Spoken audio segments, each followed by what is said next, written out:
I did everything right and they indicted me. And I don't know what the I'm doing.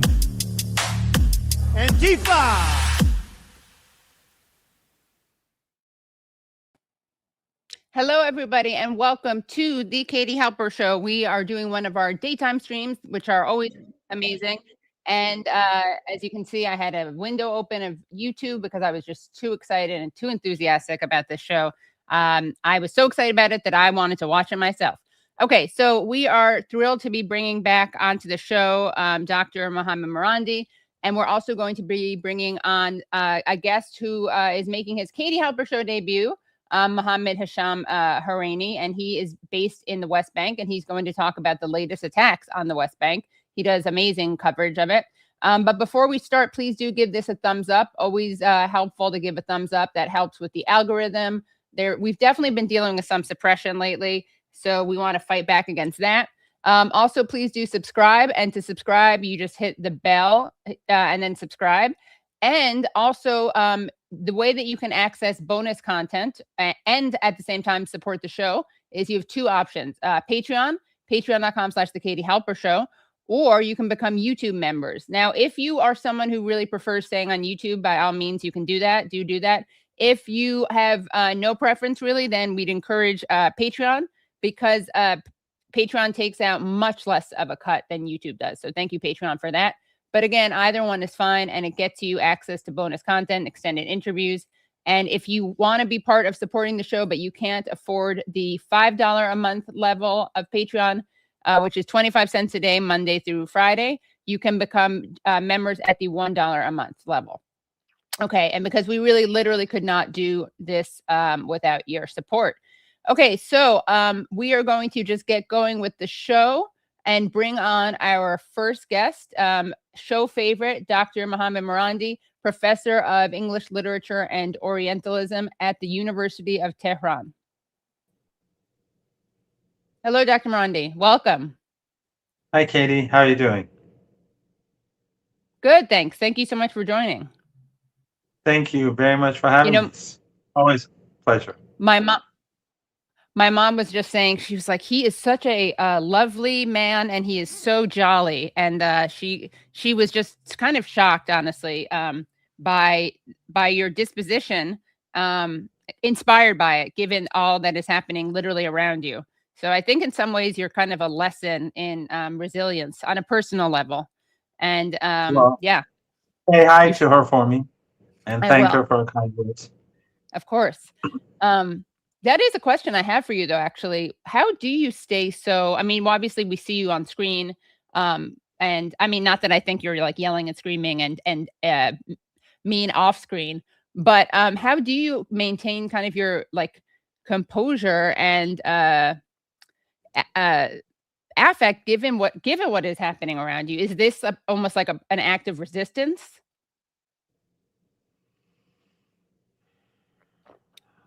That's a hard question. I don't know how to answer it. Yeah, I really put you on the spot with that too. I think I'm definitely not the sort of person who I'd like to be, and perhaps if people meet me in real life, and they would have a totally different perception. I'm not saying that everyone who we know from afar, if we meet them, it would be a disappointment, because I know a lot of people who I really respect, and or I knew from afar, and then when I met them, I actually came to like them even more. Oh. But in my case, I'm not a big fan of myself, so I try to be. I try not to be a terrible person, and I try to do my best not to get angry online, and not to be emotional, because I think it doesn't help. Right. And when you see what's going on in the world today, I think almost all of your viewers, like you and me, feel very emotional about the scenes that we see Like I just saw footage of a funeral in Gaza that was bombed today, apparently. And, it's just people are mourning someone and then they bomb the mourners and create more misery and hardship and more orphans. And it makes you angry. Or last night and this morning, the U.S. Armed Forces bombed a bridge. They a number of bridges, and on one bridge, a truck driver was it was a tanker full of fuel.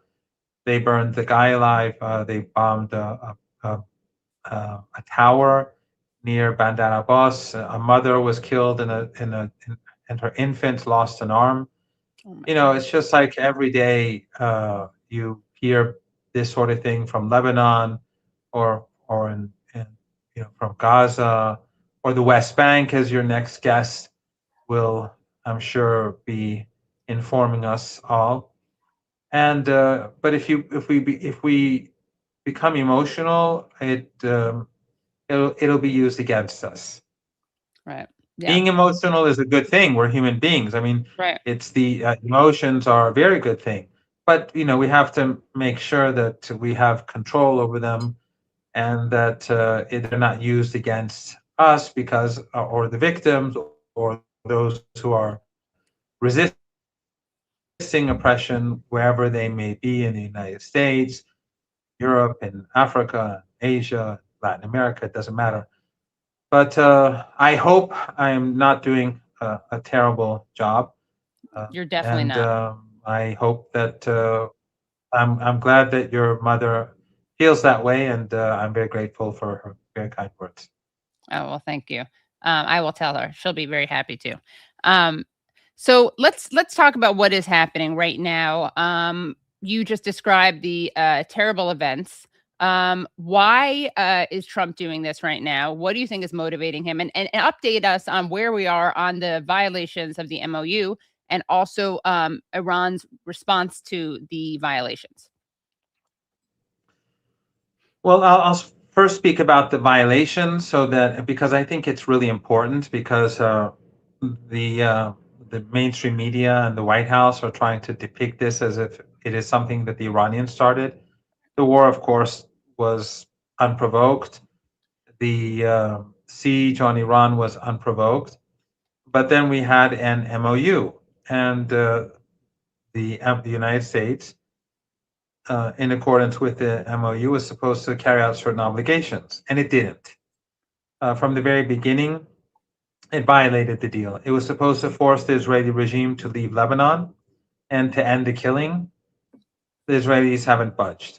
That's one violation. And this is Article 1. This is the very beginning of the MOU. Then the United States was supposed to immediately freeze roughly $12 billion of stolen Iranian assets. That didn't happen. We had almost 3-4 weeks of the MOU, but nothing was handed over. The United States briefly lifted sanctions on the Iranian oil exports, but then reversed it after just a few days. Another violation. The United States expanded the sanctions regime, which was a violation. No new sanctions are allowed according to the MOU during the period that the MOU is being In effect, is accepted by the two sides. Then threatening the constant threats against Iranian leaders, negotiators, and the Iranian people. That's another violation of the MOU. So you see, Trump was carrying out every violation possible, and then he carried out another violation, and that was that in accordance with Article 5 of the MOU, as the United States was supposed to be carrying out its side of the bargain, which it wasn't doing, the Iranians were supposed to manage the normalization of trade through the Strait of Hormuz. The Iranians are supposed to do it. Anyone who reads Article 5, the United States is not even mentioned in it. And the number of ships that were passing through the strait were increasing, even though the United States was violating the deal. I mean, this was, the Iranian commitment was supposed to move in parallel with American commitments. Then the Americans went and said, let's go and create our own corridor and undermine Article 5. So they created their own corridor, and then ships from those countries that helped the United States wage war against Iran and are now, again, helping the United States wage war against Iran, they began sending their ships through that corridor. Now, the Iranians said this is a violation of the deal to the Americans, to these countries. They kept warning them. And then finally, the Iranians struck 3 of their ships, or a number of their ships, and because they were violating the agreement knowingly. And then the United States started bombing Iran, which was yet another violation of the deal. And the United States imposed a siege on Iranian ports, the final violation. So the United States has violated everything, every single commitment that it had in the deal. And most of those violations were from day one. But the last 2 or 3, the corridor was from early on, and now, of course, they're violating everything. So they're bombing the country. They bombed like the bridge in Tehran, which was another civilian bridge. These are war crimes, but in the West, all of this it's okay because when it's Iran. When it's Iran, everything is fine. Just a few days ago, the British declared the IRCG a terrorist organization after almost 3 years when the Israeli regime has been carrying out genocide. If someone says death to the whatever, I don't want to cause you trouble. They get into trouble. But then the British can declare a part of the Iranian armed forces as a terrorist organization as it is defending the country against aggression. So in the West, everything is okay. Right. If the United States violates the agreement, it's Iran's fault. If the United States bombs Iran, it's Iran. Iran should be declared a terrorist, or Iran's military should be declared a terrorist organization. Right. We live in a very upside down world of morality. But with regards to Trump, I don't know the answer to that, and there's a contradiction here, because on the one hand, Trump, when he accepted the MOU, he was attacked a lot by the elites in the United States, and he said, I'm sure you recall, he said that we only have 4 weeks left of energy supplies, and he said, he said something like, I don't want to be a Herbert Hoover and preside over a Great Depression. Right. And we do see, though, a pattern emerging in the last 5-6 days in the airstrikes that the Americans are carrying out that looks like the Americans want a long-term war, and that it seems by the way in which they're carrying out their airstrikes, that they want to carry out a land operation. This is contradictory, because on the one hand, the United States, based on what Trump said, and based on the fact that the Strait of Hormuz is closed again, it is not really in a position for a long-term war. But on the other hand, the way in which the United States is conducting itself by bombing cities, by bombing civilian infrastructure, by bombing bridges in the south near the Persian Gulf, the pattern that we see is one of an army that wants to deploy troops. Right.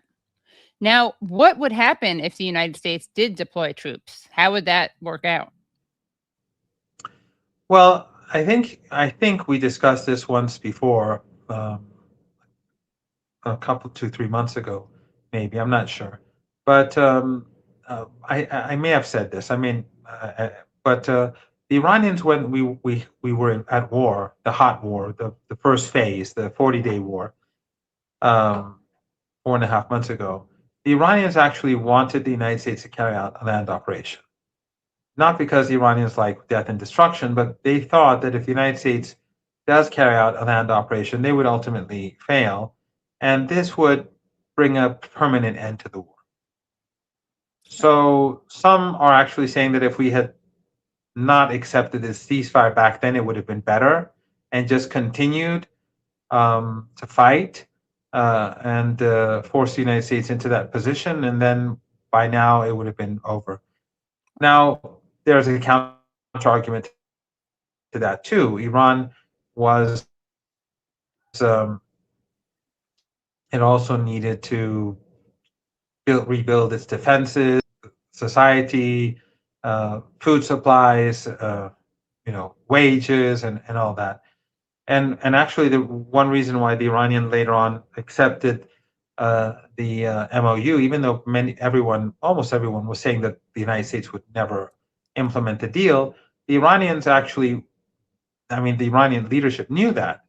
The policymakers knew that, but they thought that once the siege is lifted, they'll be able to export huge amounts of oil and also bring in imports to import vital goods so that they could prepare themselves for the weeks and months ahead. So when Iran did sign the MOU, they had tens of millions of barrels of oil waiting in tankers that couldn't leave. So the Iranians did use the MOU to their advantage. But in any case, I think that I don't know what is going to happen, of course, but it does look as if there is a sort of contradiction. On the one hand, it is said that the global economy and the U.S. economy can't tolerate a long-term war, but it seems like Trump is moving in a direction which would mean a long-term conflict. Right. Now, Dr. Marandi, I heard you on Glenn Deason's show, the great Glenn Deason, talk about the effect that the temperatures would have on U.S. troops. Can you expand on that? Yes, that's also another contradiction within this contradiction. And that is that if your viewers right now just use a search engine and type in Dubai weather or Abu Dhabi weather or anything like that, they would see that the temperatures in the Persian Gulf region and especially in the Arabian Peninsula are really intolerable. The humidity is like 100%, I think.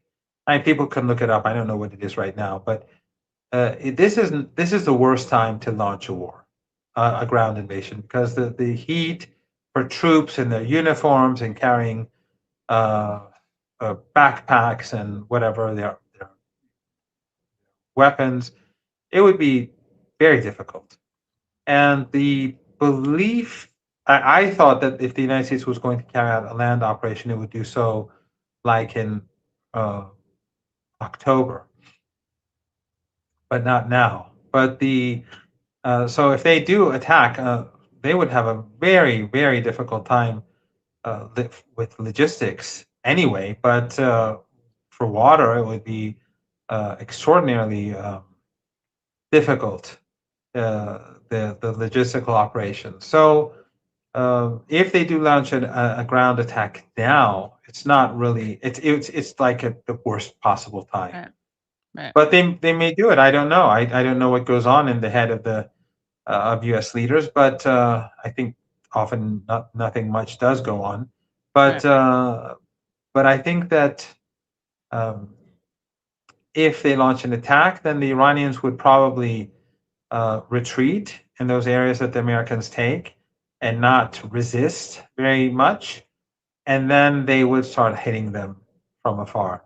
And since the Iranian side of the Persian Gulf is very mountainous, it will be very difficult for the American armed forces to deal with Iranian resistance. Right. Yes. So that explains why some people were arguing for not signing the MOU and for trying to start a land, for almost welcoming, as you said, not that they want death and destruction, but in a kind of long-term death and destruction, perhaps calculation, in order to minimize that, some were welcoming that. I don't want to say welcoming that, that's too positive.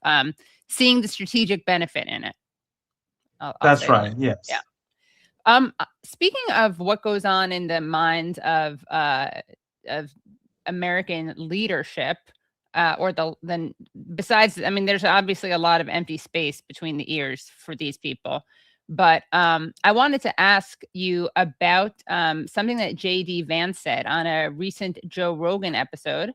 And he's being asked about the option of using military force to so-called liberate the people of Iran. So let's take a look at this. It's not awful. good. It's Yeah. not good, right? And so, like, if the Iranian people want to rise up and change their government, that's up to them. But we're not going to send 150 troops in order to accomplish a change in a regime unless the people on the ground themselves want to accomplish that outcome. Now, we're not going to send the troops in regardless, but like to propose sending in the troops, you're basically saying that the U.S. military should do the job for the Iranian people. We're not in that business anymore. We're just not. So what is your response to that statement? Well, obviously, if they want to invade Iran, they would need over 1 million troops, more than anything that they've ever mustered in recent decades, including the first war against Iraq. And still they would fail. I don't think that the United States can win a conventional war against Iran. But I don't think that's their objective. I think the objective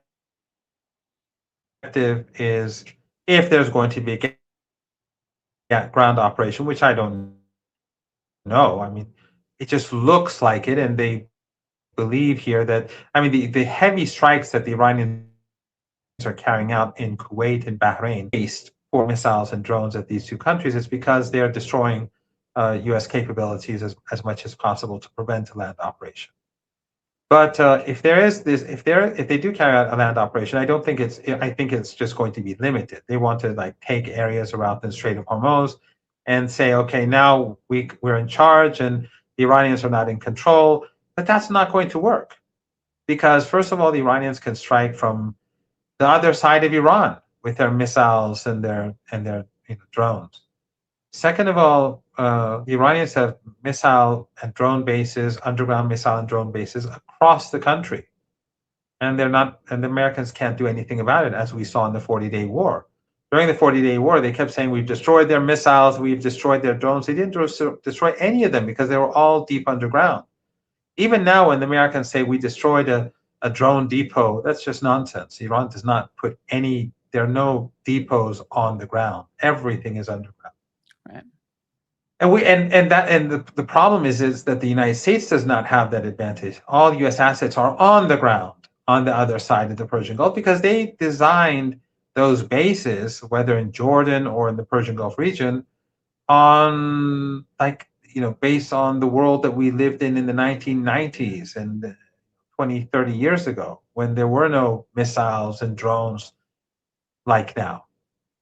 So the Iranians, when they fire their missiles and drones, if they hit their target, the target's destroyed. But the U.S. keeps bombing many of these missile and drone bases with B-52 bombers, and nothing happens. So, and then if also the Iranians could fire missiles at the country's oil and gas installations, so it's not as if the American, and even if they control, let's say, the Strait, they don't control the Persian Gulf itself. And the ships have to cross through the Persian Gulf. I mean, it's not a winning strategy. It only makes American troops vulnerable. It causes more death and destruction for everyone. Of course, I'm sure that the U.S. government is not unhappy about destroying Iranian bridges, because they don't care about Iranians, just like they don't care about Syrians or the Lebanese or the Palestinians. But in any case, the Iranians will be firing back. So I don't see this as a winning strategy. If it was going to work, it should have worked during the 40 days when they had martyred the leader, when it was sort of like the Iranians were, the Americans had prepared for it. They had the upper hand back then, in the sense that they had not used their ammunition. They had all their tomahawks and all the other weapons. A lot of these have been, they're running short on a lot of these weapon systems. So I can't see what the United States is going to achieve now that they couldn't achieve during the 40 days of fighting. Right. Yeah, and of course you have to take what JD Vance says with a grain of salt, because he says a lot of things. He kind of is Trump's like vestigial organ of America firstism. It doesn't really function though, right? Much like a vestigial, he's the appendix, the infected appendix of the Trump administration, who says things that don't necessarily happen. He says things to appeal to the base, and then Trump doesn't necessarily take it into account. I mean, I'm sure it's coordinated. And then the other thing is that they very well may be lying, right? And say they won't invade as they prepare to invade, regardless of whether or not that makes sense for them. And speaking of the U.S. military, I wanted to share with you an interesting update from the Secretary of Defense, who has named himself the Secretary of War, and it's now the Department of War.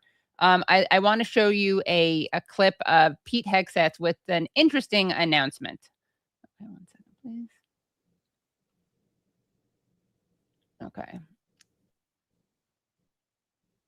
So, U.S. Defense Secretary Pete Hegseth mandated annual testosterone screenings for troops aged 30 and older, with optional treatment for those diagnosed with low levels. It's nice that they believe in healthcare, like in this one case. This is where you can get free healthcare.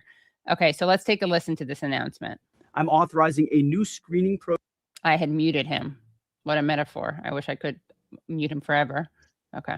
I'm authorizing a new screening program for testosterone deficiency for our service members, ensuring you have the right testosterone levels to operate at your absolute best. Because it's well-established science that as we age, testosterone levels often naturally drop. Under the supervision of our world-class medical professionals, warfighters age 30 and older are going to be tested annually as part of their periodic health assessment. It's a health assessment that happens every year. If treatment is recommended, it's entirely your choice to receive testosterone replacement therapy. This initiative, it's not about artificial enhancement. It's about restoring and optimizing your natural capabilities, protecting your longevity, and ensuring you have the biological foundation required to sustain the fight. I'm authorizing a new... Okay, so what is your response to this fascinating announcement? Well, the U.S., I mean, how about doing some tests on the children in Gaza who are psychologically impaired and who've been damaged from shortages of food, and often they die of starvation, children who have special needs, because the Israelis won't allow that special food or those special needs or their medicine to enter Gaza, and they do it knowingly. So, right. Starvation, trauma, all these things. If the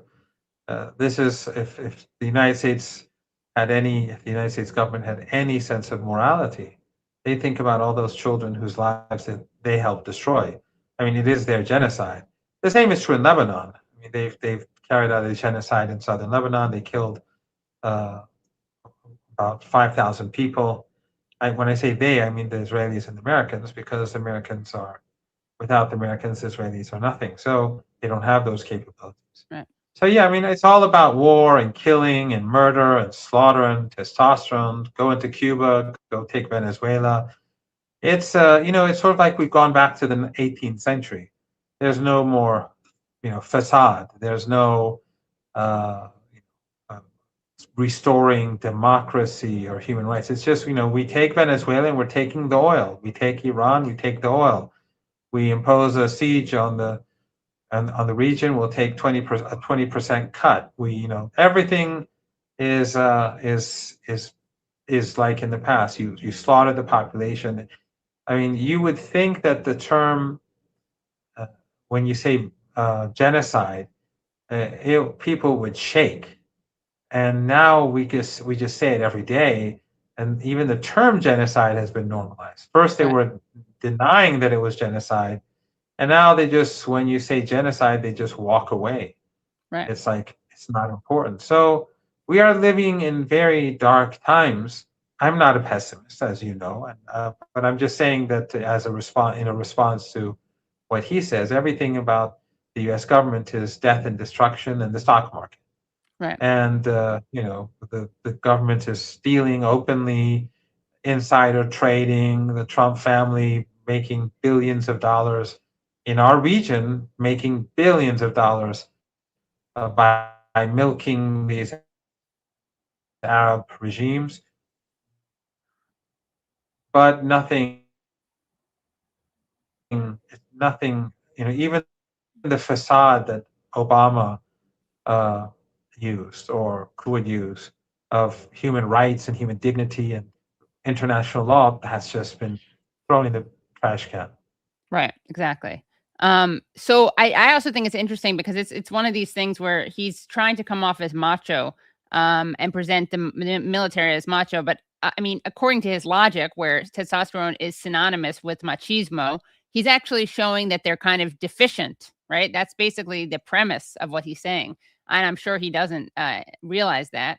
But it is, I thought, ironic. But it also speaks to how psychologically motivated this is for him. I mean, he is like obviously a religious fundamentalist, all the things that people will say about the Iranian government as being these extremist, irrational mullahs, as if it's not a kind of a government that represents various factions. And of course, I haven't heard any of the people in power now say anything that's like, pro end times, right? And we know that people like Pete Hegseth actually want end times, and so do people like Mike Johnson and Mike Huckabee. Mike Johnson having brought a red heifer to Israel. Mike Huckabee, saying take it all because of what the Bible says. Israel should take all of the land. And I also wanted, though, show, because you and I, something that we focus on a lot on the show, and you focus on a lot in your media appearances, is the complicity of corporate media in the human rights violations, the war crimes, the genocide that the United States and Israel inflict on others, that Israel inflicts with the support of the United States, especially on Gaza. So one example of this, and it's quite disgusting, is Fox News's Jesse Waters. And here he is reacting to the Pete Hegseth, new Pete Hegseth policy. Okay, so let me just.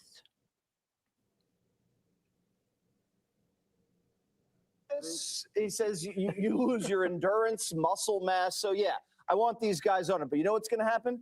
The guys that don't need it are going to take it to triple boost. Right. And then they're going to get out there. And women on base, you guys better be careful. Yeah. Port calls, women in Asia, you better be careful. Because these guys are going to be wild animals, and you better watch out. Okay. Low two. So this is Rich. I mean, in case people are having trouble reading between the lines, he's basically joking about rape, right? Saying that these guys are going to take a lot of testosterone, and, as if men can't control themselves when they have testosterone, they're going to have to run around and rape women. And he's joking about it, right? As he's literally laughing and saying that both he's basically saying that service members, women who are in the military, as well as women in Asia, which he specifies, and there are probably reasons about that because of the history of soldiers raping women in Asia. But he thinks that this is funny. And again, if Iranian media joked about this, we would be rightfully up in arms. And they, like we heard Matt Clapp, the Republican, the Trump associate and head of CPAC, say that it was basically the bombing of children and girls and women. It liberates them from otherwise having to wear a burqa. So it's just, this is just all the hypocrisy and the weaponization of women's rights is on display here. What is your response to this? Well, a number of things. First, I wouldn't call Hegseth or anyone in the U.S. elite as religious. I mean, anyone who wants us to believe that Jesus or Moses, right? Yes, That's a very good, important disclaimer. supports genocide. Yeah, they have nothing to do with religion, and religion is just a tool Yes, for them. great I point. mean, they're the enemies of Jesus and Moses and Prophet Muhammad and all the prophets Right. and all the moral leaders of past. But if it was on Iranian television, that person would be in deep trouble, and we wouldn't need Western media to do anything about it. He'd be in a lot of trouble, she, whoever. But also, in Iran, rape is a capital crime, where you face a death sentence if the person is sane and carries out rape. That person will most probably be executed. Rape is not tolerated at any level. And joking about in any private conversation, anyone ever joking about rape. So yeah, it just shows how depraved these people are. And of course, if there's one media outlet where I would expect it, that would be at Fox News. Right, exactly, yeah. I found it so disgusting and also so revealing. And Fox News really is the media arm of the Trump administration. So for all intents and purposes, they're speaking for Trump. It'll be interesting. I highly doubt. I would be very surprised if Hegseth or Trump condemned this statement, but I'm not holding my breath on that. Yeah. I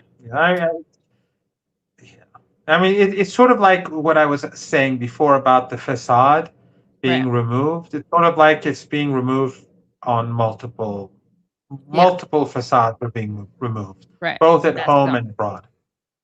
Right. So I also want to ask you about Yemen. So earlier this week, it was reported that the Yemeni government struck the Sana'a airport to prevent an Iranian plane's return that was carrying the Ansar Allah's delegation back from Ayatollah Khamenei's funeral. Ansar Allah blamed the Saudi government for this escalation and launched missiles at Saudi Arabia in response, threatening to close the Bab al-Mandab Strait to traffic and warning all Saudi oil facilities and vital infrastructure are targets. What are your thoughts on this recent escalation? And do you know who is responsible for the bombing of the airport in Sana'a?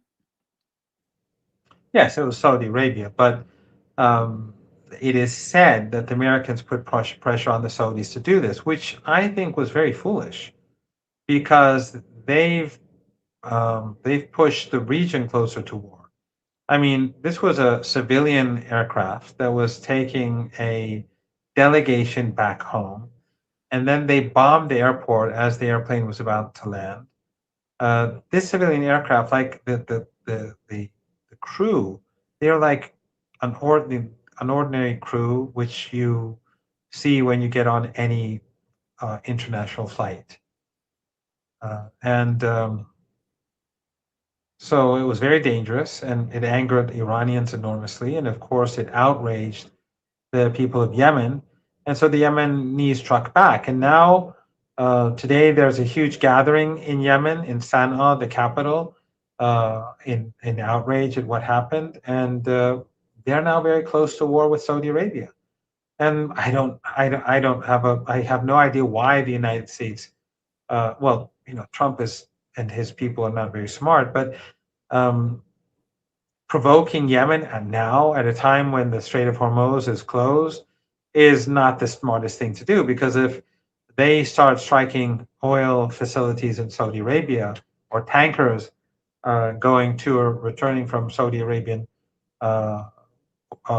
ports in the Red Sea, then the price of oil, the price of energy will skyrocket across the world very fast. Right now, the whole region is very close to exploding. In Iraq, the resistance is preparing for war. In Yemen, they're preparing for war. In the Persian Gulf, war is upon us. I mean, we are at war, but it could expand. Oil is not leaving. Energy is not leaving through the Strait of Hormuz. And the Red Sea is now moving towards a war, closer to war. It could if this happens, I think a global economic depression will be imminent, and it will affect everyone in a very, very bad way. Right. Yes. And can you talk more, by the way, about this, the history behind this Saudi-Yemen war, which you have called it a genocidal war. So maybe it's not even war. That's probably not a fair, right? It's genocidal. And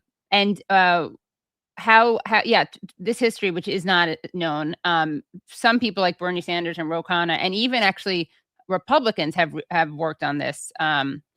Mike Lee, surprisingly, have actually tried to stop the funding of Saudi Arabia for this. And then Joe Biden kind of did like a makeover, a rebrand, where it was only supporting Saudi defensive weapons, as if there can be defensive weapons in their unleashing of a genocide. So can you fill us in on this and what your insights are about it?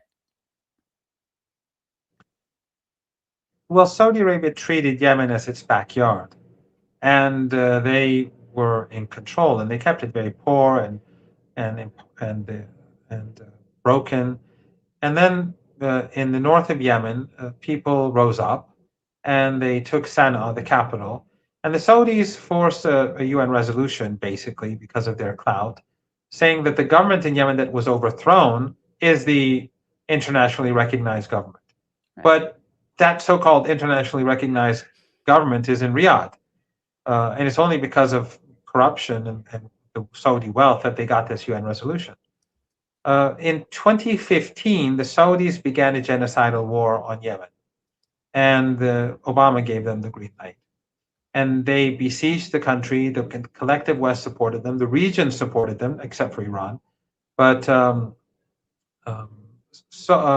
Qatar and Turkey, they supported the genocidal war too, until the Saudis and the Emiratis turned on Qatar a couple of years later. And then Turkey, being an ally of Qatar, and Qatar tilted away from them. But they had besieged Yemen. They were carrying out a genocidal war, starvation.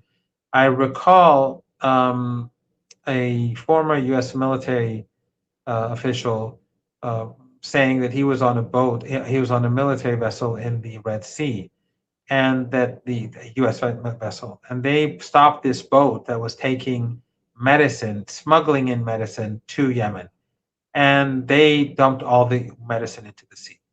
I mean, that's what the Americans and the Saudis and the Emiratis, they were bombing.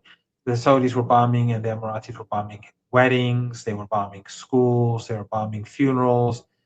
It was extraordinary. I mean, they were doing to Yemen what the Israelis were doing to Gaza. And but they failed, and ultimately there was a ceasefire, and 4 years ago, and that was because Yemen was gradually becoming more powerful. It developed a drone program, a missile program, and they started targeting Saudi military assets. Saudi oil assets, and that's what brought Saudi to sign a ceasefire. So now Saudi Arabia is provoking Yemen again, and the Yemenis can do the same thing to Saudi oil and energy assets as they did back then. So I find it baffling that the United States and the Saudis would provoke Yemen in such a way. Yeah. And of course, you know that Yemen was the only country alongside Iran that actively opposed the genocide. And Yemen shut the Strait of Red Sea. I mean, we all know this, but just as a reminder, they tried their best to stop the genocide in Gaza, and they were heavily bombed, and the United States carried out many massacres in Yemen. And so did the Israelis to help to open the Red Sea to the Israelis, which they failed. But to the great credit of the people of Yemen, history will remember that they stood up for the people of Palestine. Right. Well, Dr. Marandi, anything you want to say before I let you go back into the world? And thank you so much for your time. And everyone loves the updates that we get from you. But anything you want to say? No, just of course, the war against the Iranian people is intense. The Iranians are fighting back, but always remember Gaza. We shouldn't let Gaza be forgotten, nor the West Bank, nor Lebanon, but Gaza in particular, the West Bank too. There should be a focus on. We should always focus on it every day. All of us should do what we can to raise awareness. Right. Do you actually I'm sorry, do you have time to react to one more video? Sure. Okay, great. So, a friend pointed this out to me. July 18th is International Mandela Day. And I thought it would be interesting to play an kind of famous clip of Nelson Mandela around 6 or so months after being released from prison during his first trip to the U.S. He did an interview on ABC News on Nightline with Ted Koppel. And he was asked a question posed by Ken Edelman, who worked for Reagan as the UN ambassador and arms control director, and who notoriously hawked for the war in Iraq. So let's take a look at this video.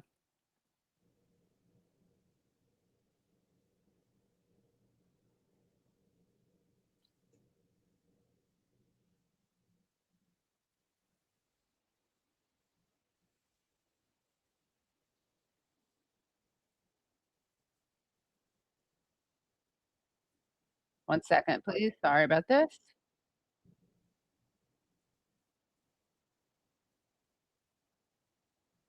Sorry, I haven't shown you. Okay. Apologies. No worry. As we're waiting, I'll just point out that Nelson applaud Mandela, him when on he his came to record Iran, of he human met rights and his drive for freedom. And Was what? Sorry. No, let's go and I'll see it Oh, later. okay. Great. Okay. So now we can see it, right? Okay, perfect. Let us move on to our next questioner at the microphone over there. Mr. Edelman. welcome to America, Mr. Mandela. I'm Ken Edelman. Those of us who share your struggle for human rights and against apartheid have been somewhat disappointed by the models of human rights that you have held up since being released in jail. You've met over the last 6 months 3 times with Yasser Arafat, who you have praised. You have told Gaddafi that you share the view on and applaud him on his record of human rights and his drive for freedom and peace around the world. And you have praised Fidel Castro as a leader of human rights and said that Cuba was one of the countries that's head and shoulders above all other countries in human rights, despite the fact that documents at the United Nations and elsewhere show that Cuba is one of the worst. I was just wondering, are these your models of leaders of human rights? And if so, would you want a Gaddafi or an Arafat or a Castro to be a future president of South Africa? One of the mistakes which some political analysts make is to think that their enemies should be our enemies.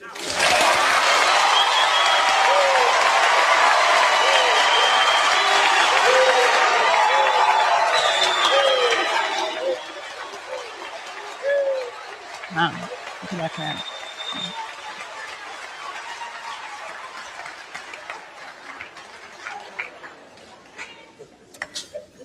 That we can and we will never do.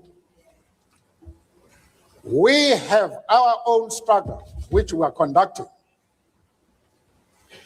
We are grateful to the world for supporting our struggle. But nevertheless, we are an independent organization with its own policy.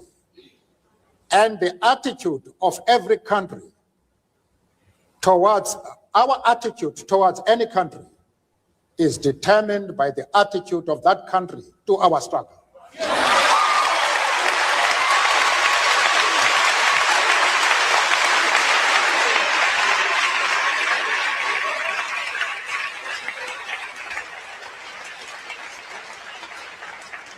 Yasser Arafat, Colonel Gaddafi, Fidel Castro support our struggle to the hilt.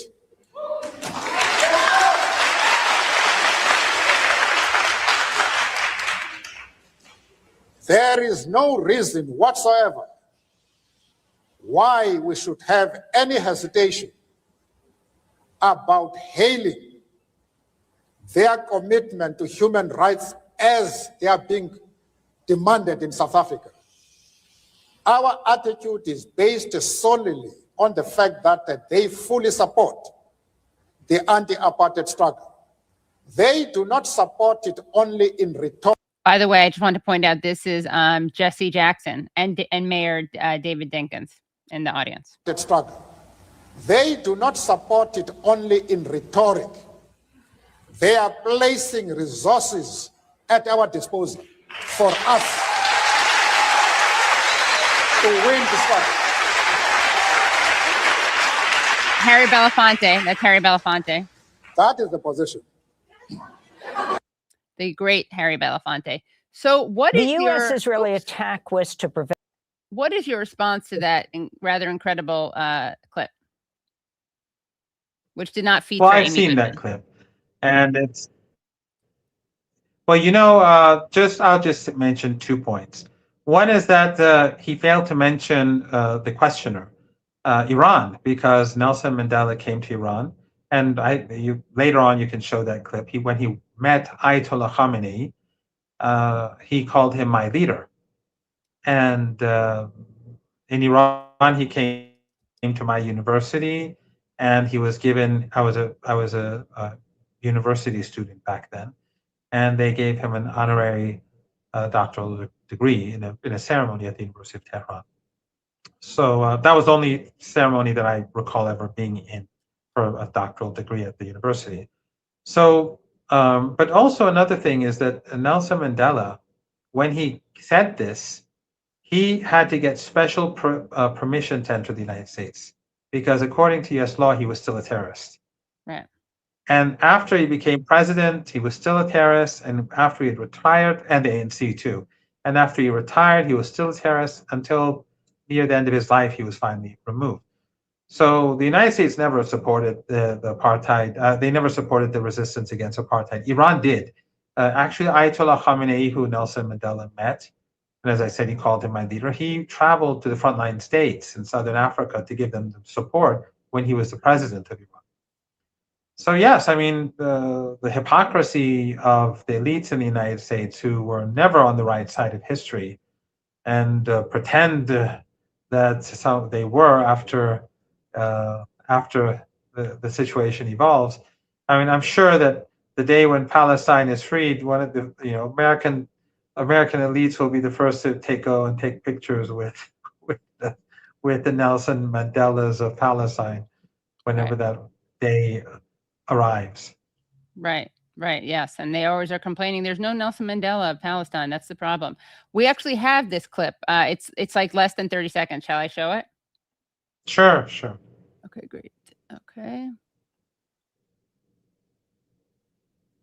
So Nelson Mandela's meeting with Ayatollah Khamenei, 7/22/1992. My leader, he says. Well, it's an honor and a real pleasure. And what was Khamenei saying there? He was welcoming him very warmly. Yeah. Great. Well, yeah, that's an incredible clip, and I didn't even know it existed. Surprise, surprise! I can't believe the U.S. media hasn't covered that. Well, Dr. Marandi, thank you so much for joining, and please stay safe. Of course. Right. Yeah, exactly. Right. Dr. Marandi, please stay safe, and thank you so much for joining, and we will see you shortly. And we're so appreciative of everything that you do in the world and that you come on to this show. I appreciate everything you do, and I'm very grateful to your fantastic audience, and I hope to see you soon again. Great. Bye for now. Thank you so much. Bye.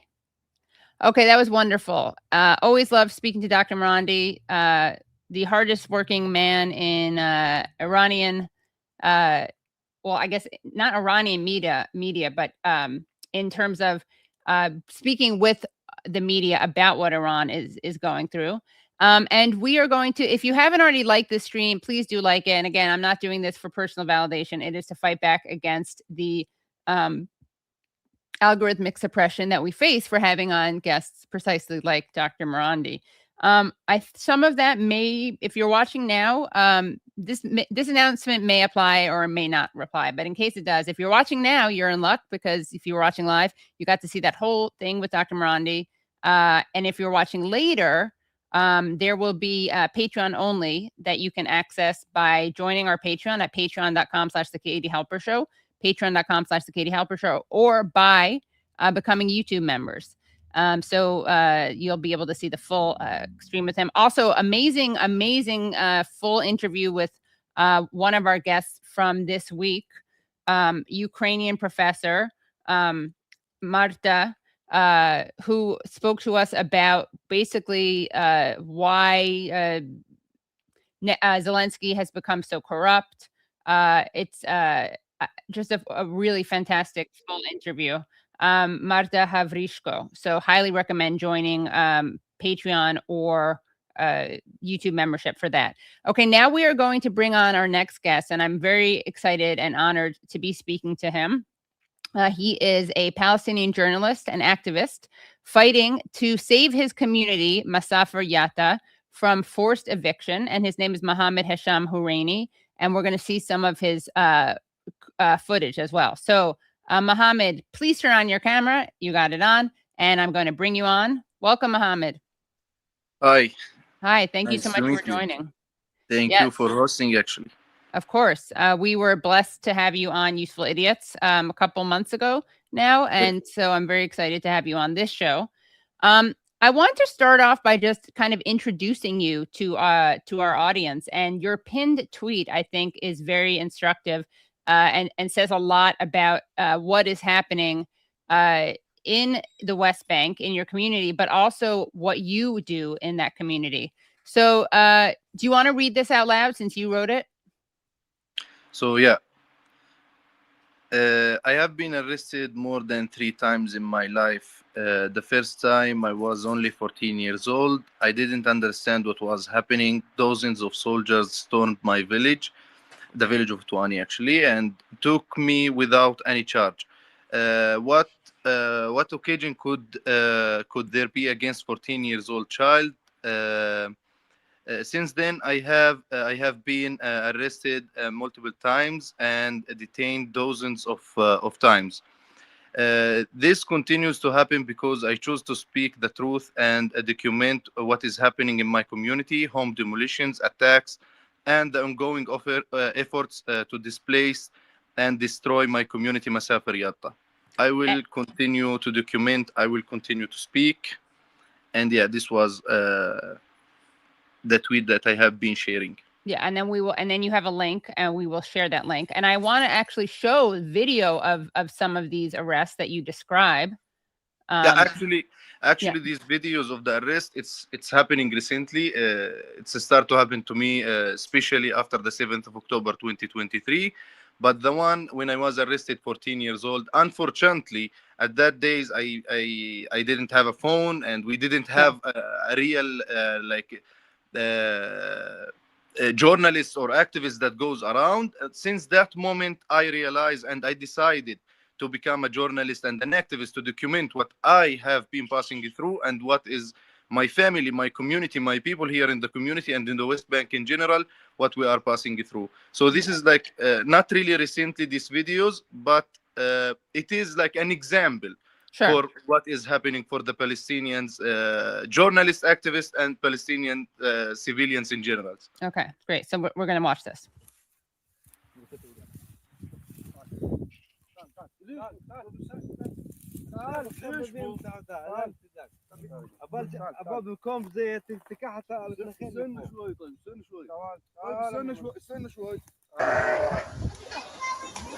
So there you are, blindfolded.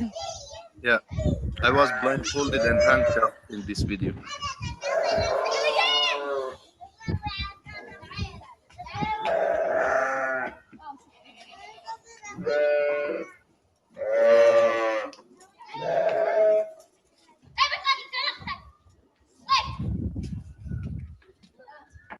So, can you tell us what was being said during that exchange?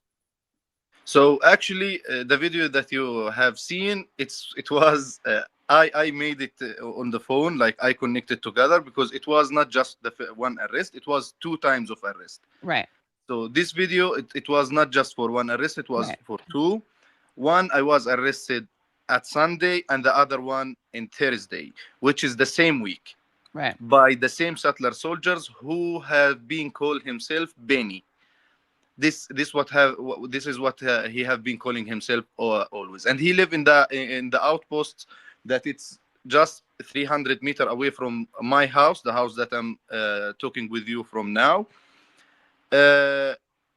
Actually, at the beginning there was settlers raiding the garden or that it's next to my house here with their sheep, with their livestock, to destroy our properties and our olive trees.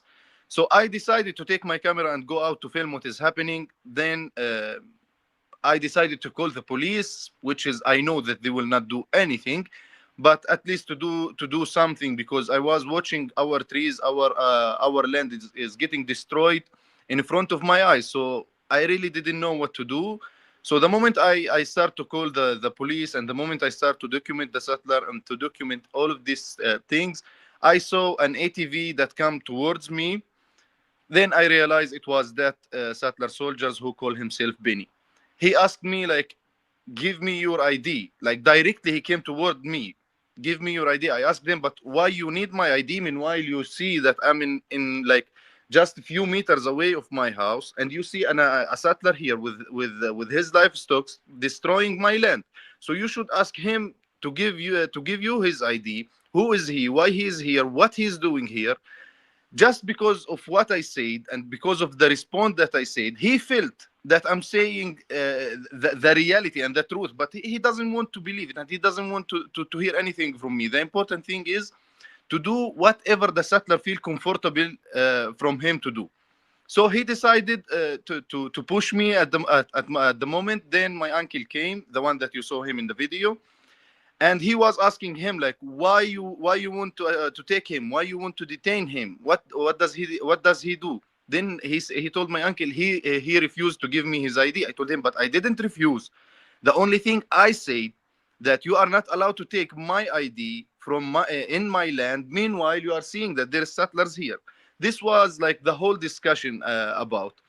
Then at some point I told him, like, okay, stay calm. You want to arrest me? You arrest me. At the end of the day, we all knew that as much as I resist, it will be like all hard on me. Like at the end of the day, there will come more forces. They will arrest me. I will be beaten. So I decided to make things calm. So then I walked with him. They decided to handcuff me and detain me under the wood, which is the outpost, where the outpost is. I was like detained inside the outpost. So I kept asking them while I'm detained, like, why I'm getting detained, why you are detaining me here? If you want to arrest me, usually it should be, at least I have to see like a military station, I have to see a police station, jail, something like that. But you are detaining me in front of a settlement. And these settlers, they knew me very well from my documents and from my videos that I'm sharing on social media. And they are one of my followers, actually, these settlers, because they are following what I'm sharing, so they can get into the comments and they start to tell the people that I'm making propaganda, I make like bullshit on social media, just to let the people like feel that I'm faking news, you know. Right. But at the same point, they doesn't really care about what I was telling them, about what I was saying. They decided to bring a military car to took me inside the military car. I have been blindfolded, handcuffed all the time for over than 7 hours inside the car. Every time I hear a new like person come towards me and they start like to punch me in my back, on my chest. So like they were telling the other soldiers that there is a Palestinian inside the car. We just bring him from Twani. Twani is my village. So everyone like felt that it's like a movie, you know. Everyone should act in the way that he feel comfortable. Like, oh wow, there is a Palestinian in the car. Let's go to see. And the moment they come to see, and the moment they come towards me, they start like hurting me, beating me, or spit on me, or even like insulting me, saying very, very bad words. I will never see these bad words here or to anyone. And they kept really doing it for over than 2 hours until an officer came and he decided to stop all that, but not because he wanted to stop that, because he wanted to take me out of the car, pull me out of the car and throw me on the street, sit under the sun, the heat of the sun, waiting to finish the 7 hours of their shift. Then they decided to throw me on the street, and I stayed on the street like close to a city called Yatta, which is the closest city to my community. I was blindfolded, handcuffed all the time. I didn't realize that they left me and they go away until a Palestinian came from the city and told me like, what happened to you? Who threw you here? Blah, blah, blah. All these questions. Then I told him like, could you please just remove the handcuffs and the cover on my eye so I can see who's talking with me. Then he told me like, we saw everything, we saw what they did, we saw all that, but we were a bit afraid to film, otherwise they will come and took some of us. And this was the first arrest. The second arrest, it was the same details, the same soldiers, the same person that arrested me. And actually this story, it happened with me like multiple times. Sometimes I got arrested, sometimes I got detained, there is totally different things. But in the same time, you will see the same behavior from the soldiers to the Palestinians. And it happened to me, and it happened to several Palestinians. And lots of my friends, lots of my colleagues, lots of people of my family, they got treated by the Israeli occupation forces in the same way. No matter who you are, no matter what you are doing, the important thing, if you are a Palestinian, it's a crime for them. And I say it before, and I have been like hosted with you before, and I say it before, and I will say it again. For this occupation, and for these settlers, and for this government, and for Israel in general, being a Palestinian, it's a crime. No matter what you did, no matter who you are, no matter where you are, the important thing, you are Palestinian, you should be face a punishment because of this crime, which is you are a Palestinian. Right. Well, you know, it's yes. And I thank you for that analysis. And it is true. Yeah, your crime was being born as a Palestinian, according to basically Israel, and which is pretty ironic because the nation was founded on ethnic cleansing, and then they resent you for still existing.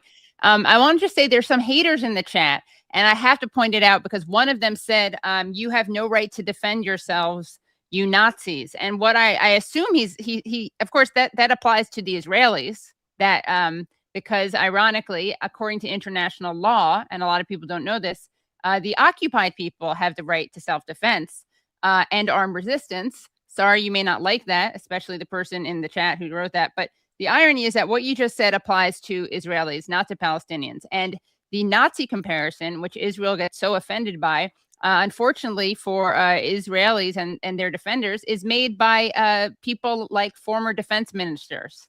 They say we are applying, the settlers in particular, are applying Mein Kampf in reverse. This guy is not an anti-Zionist. He was a defense minister under Netanyahu. And there are other examples of soldiers saying that they feel like the Nazis, that the Palestinians are being treated like Jews. So I wanted to say that. I also want to respond to someone who called me a capo, but because they're so stupid, they spelled it with a C and not a K.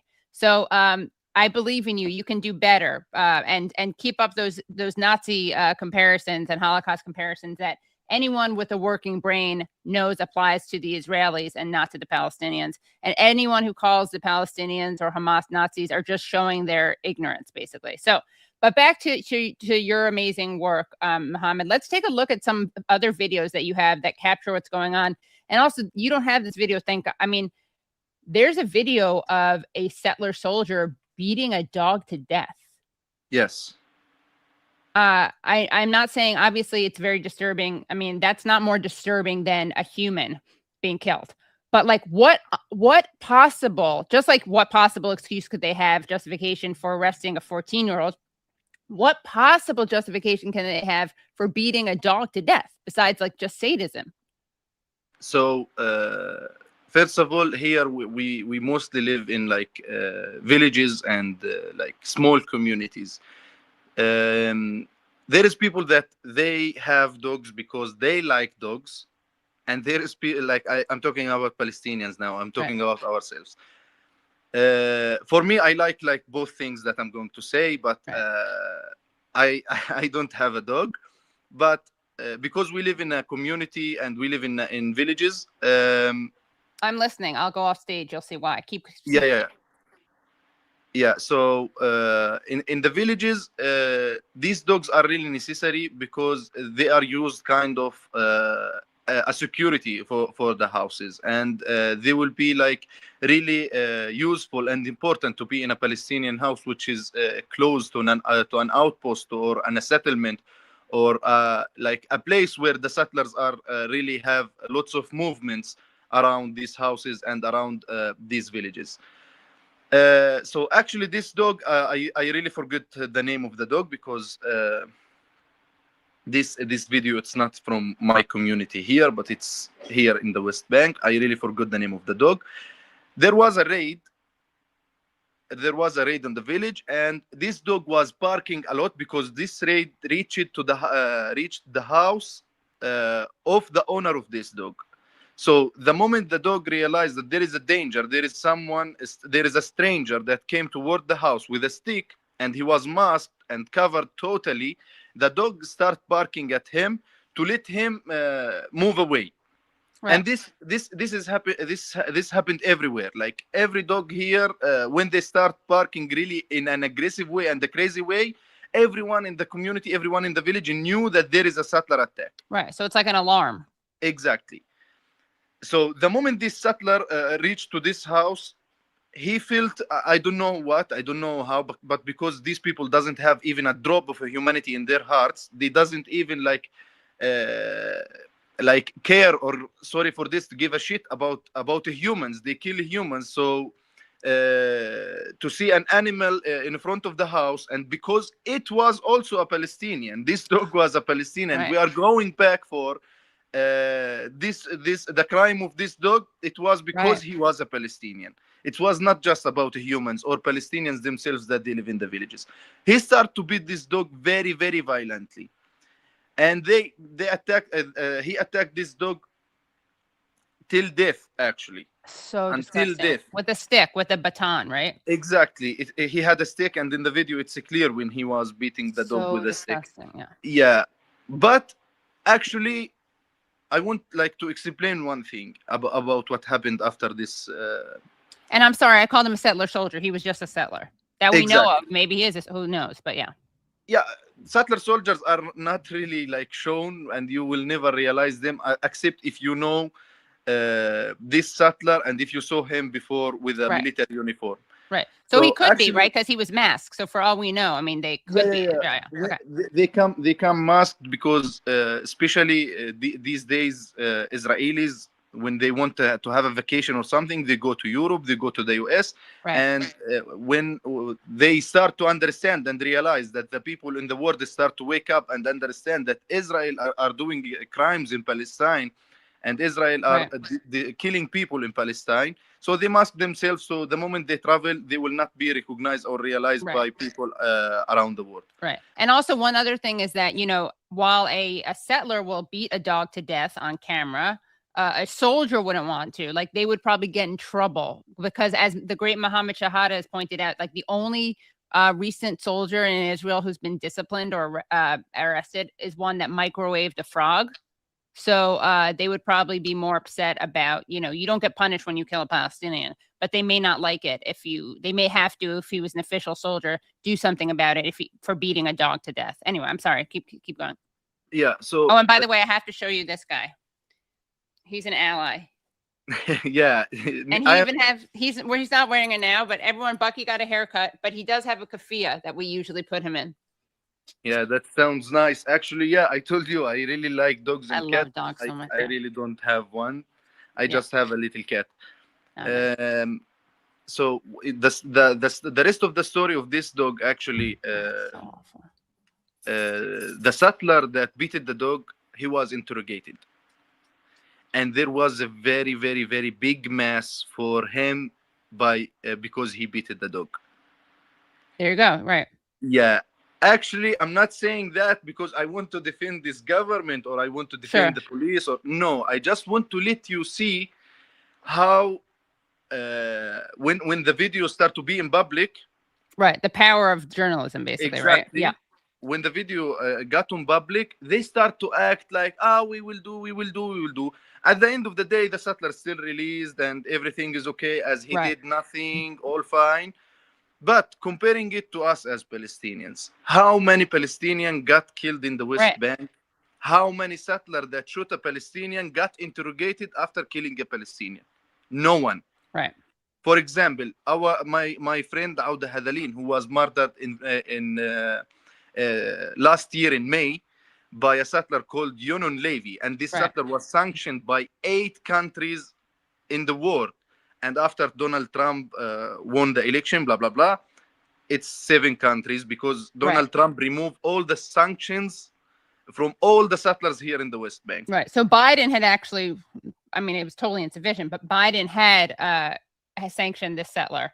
And by the way, I just want to point out that the person who was killed was part of the film No Other Land, that documentary that won an Academy Award. That's a whole other issue, which is that it's incredible that instead of that leading to more protection or more restraint against Palestinians, they, as you said during our interview, they basically punished you guys, your community, for daring to participate in that and actually push back, attacked you guys more brutally. But sorry, keep going. So Yonon Levy. Yeah, so Yonon Levy, he shot our friend Awdah Hathaleen, and as you said, who was Awdah Hathaleen and what he did. But Awdah Hathaleen for us, it's more than No Other Land. It's more than an Oscar. It's more than all these things. Awdah Hathaleen is a human. Awdah Hathaleen is a teacher. Awdah Hathaleen is a father. Awdah Hathaleen is a friend of us.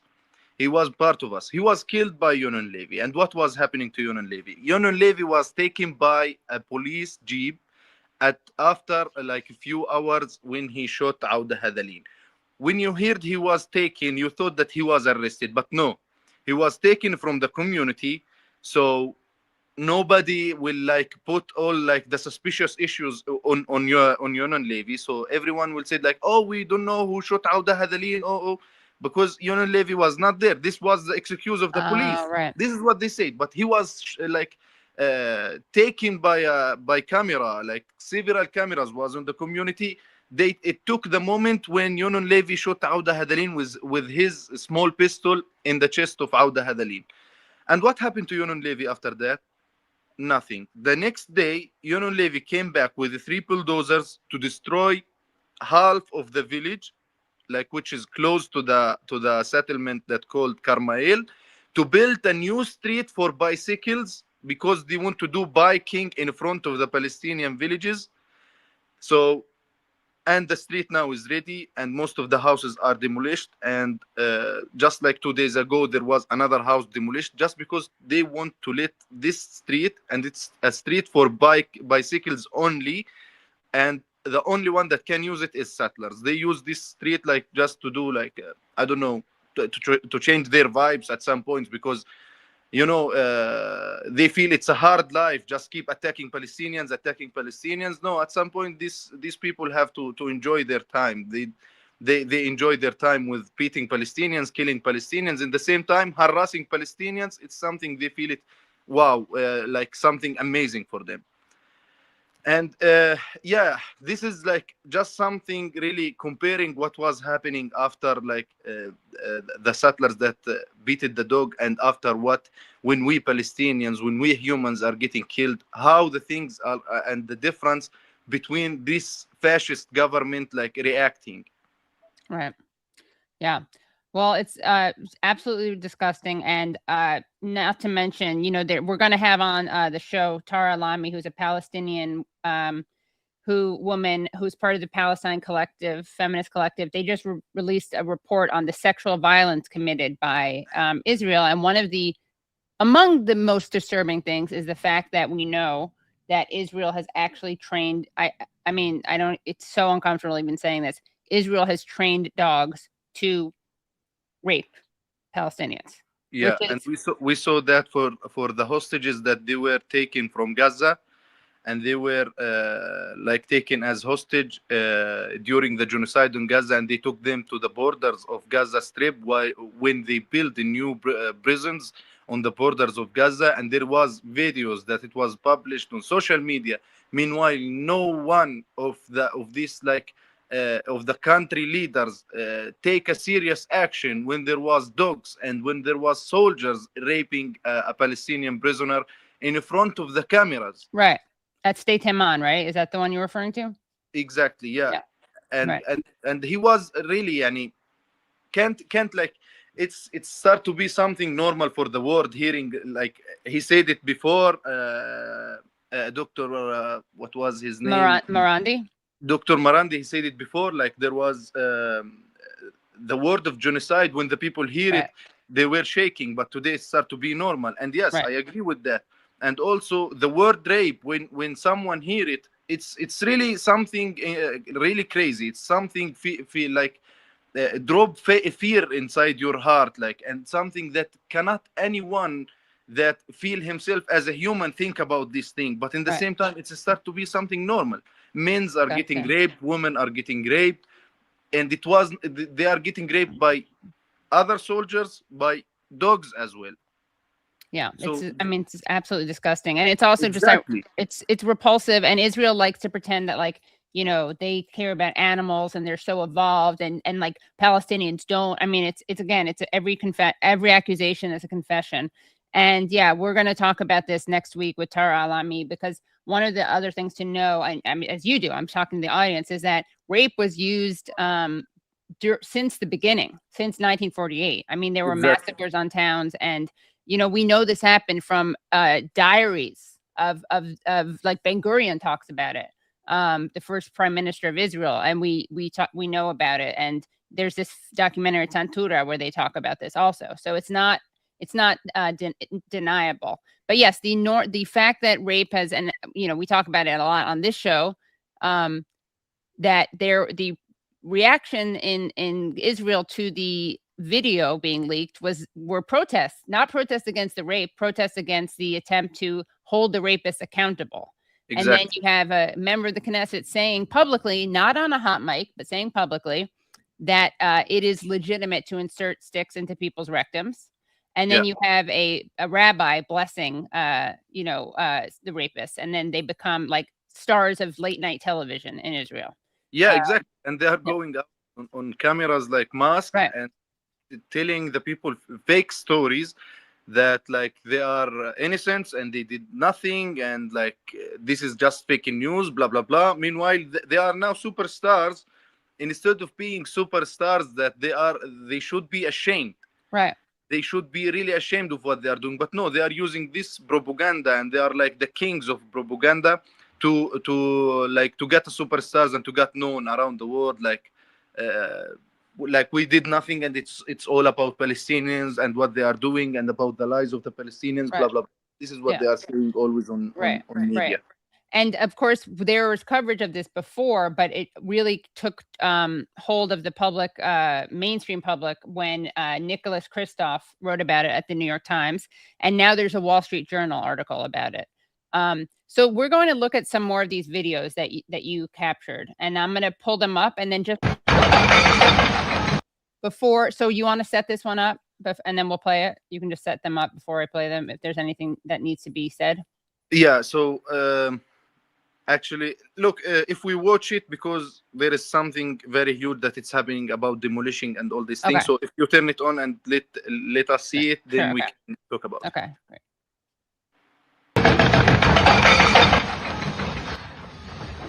But this is your community.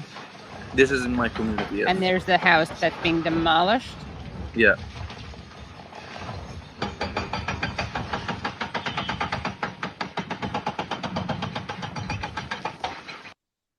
Okay.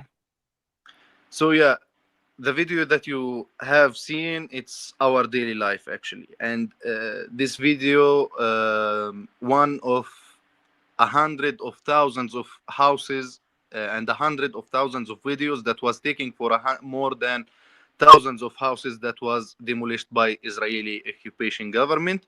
And as you can see, there is people like workers with a civil uniform and the yellow, I don't know how it's called in English.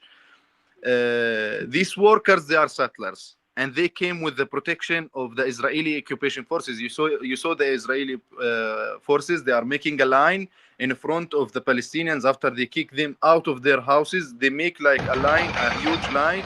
Sorry, I'm just showing. As you see here, these two, they are part of a very long line here. They make a line to not allow the Palestinian get close to the house again, so they can demolish it like a very hard work for a Palestinian, like for tens of years to build this house. It will be demolished and destroyed in just like 1 hour, 1 hour and a half, something like that. And that's the settler wearing the yellow vest, right? You mentioned exactly. Yellow, The word I was looking for, it was vest, a vest. yeah. With this vest, all of this, like they are all settlers, and they came to remove all the Palestinians out of the house with the protection of the Israeli forces. And one more thing about demolition. Actually, this was happening 4 days ago in my community in the village called Dept. And also 3 days ago, they came back, like after a day from this demolition, they came back and they destroyed another 3 houses. And 2 days ago, they came back and they destroyed another 2 houses. And I'm sure they will come this week and they will come these days to demolish more and more houses. But why this demolition and why this attack of demolition start to be increased and they start to be more and more, especially these few days? Because maybe you know, and maybe everyone knows, and for who don't know, have to know that there is election in Israel that is going on, especially like I think in three months, something like that, 2 months, something like that. I'm not really sure. And the election propaganda for the Israeli ministers, for example, Ben Gvir and Smotrich, they want like to make like to make their like view and to make their image in front of the Israeli front of the Israeli streets, which is they love violence and they love to see how Palestinians are suffering. This is their propaganda. Like they are demolishing houses. Look what we are doing. We are destroying a life of a Palestinian. We are killing another Palestinian there. We are doing this here, this here. So you should vote for us. And this is what Israelis are looking for. As much as you destroy, as much as you kill, as much as you do like crazy thing and like bad and worse thing and anti-human things for the Palestinians, you will win the election. You will win the election in Israel. This is how it works. So this is their election propaganda actually, and they are, as I said before, like they are the kings of propaganda. They are really good with creating propaganda and doing all these things. And also, it's worth noting that the people, you know, the opposition to Netanyahu is running against Netanyahu for not being like violent enough towards Palestinians and not ethnically cleansing sufficiently. Yeah, you know, they're not running against him because he's committing war crimes. They're running. The opposition is criticizing him for not committing enough war crimes. Exactly, and the where'd he go? What just happened?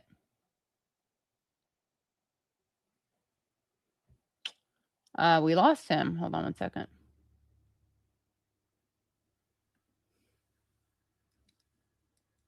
Is he coming back? Okay, he's coming back. Great. know what just sorry. happened. Yeah. The I'm last really thing you sorry. said was the last thing you said was and the same.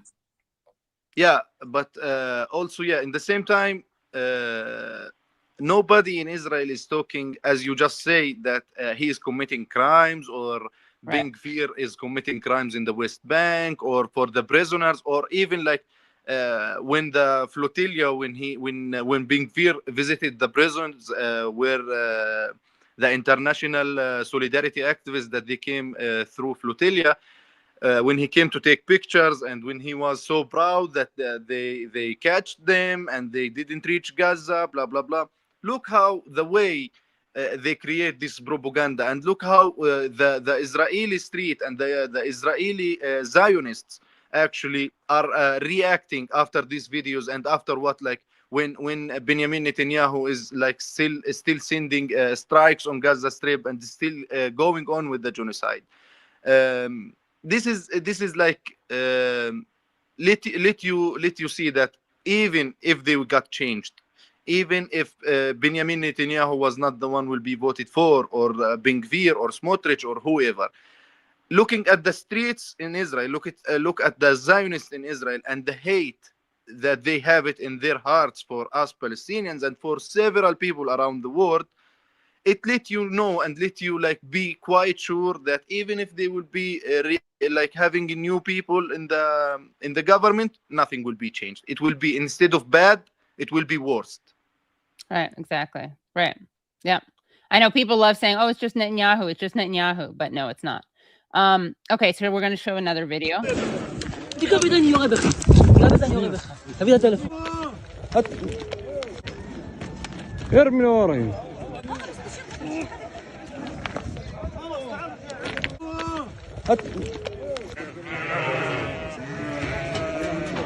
And there have been documented killing of sheep also.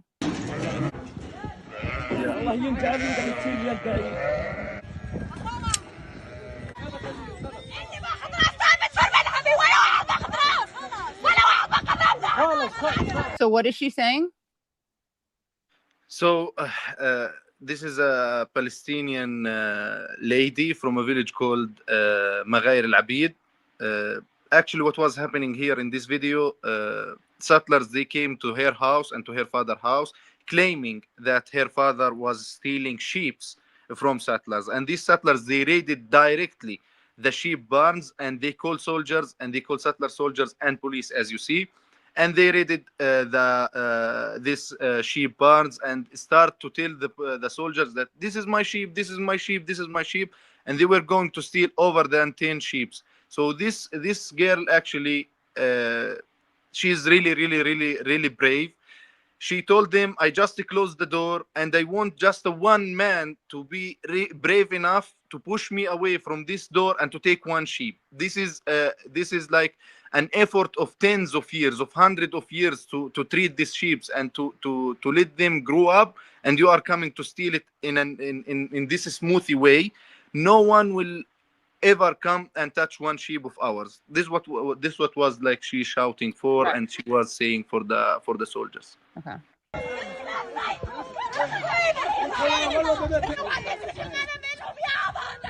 Here they arrest her.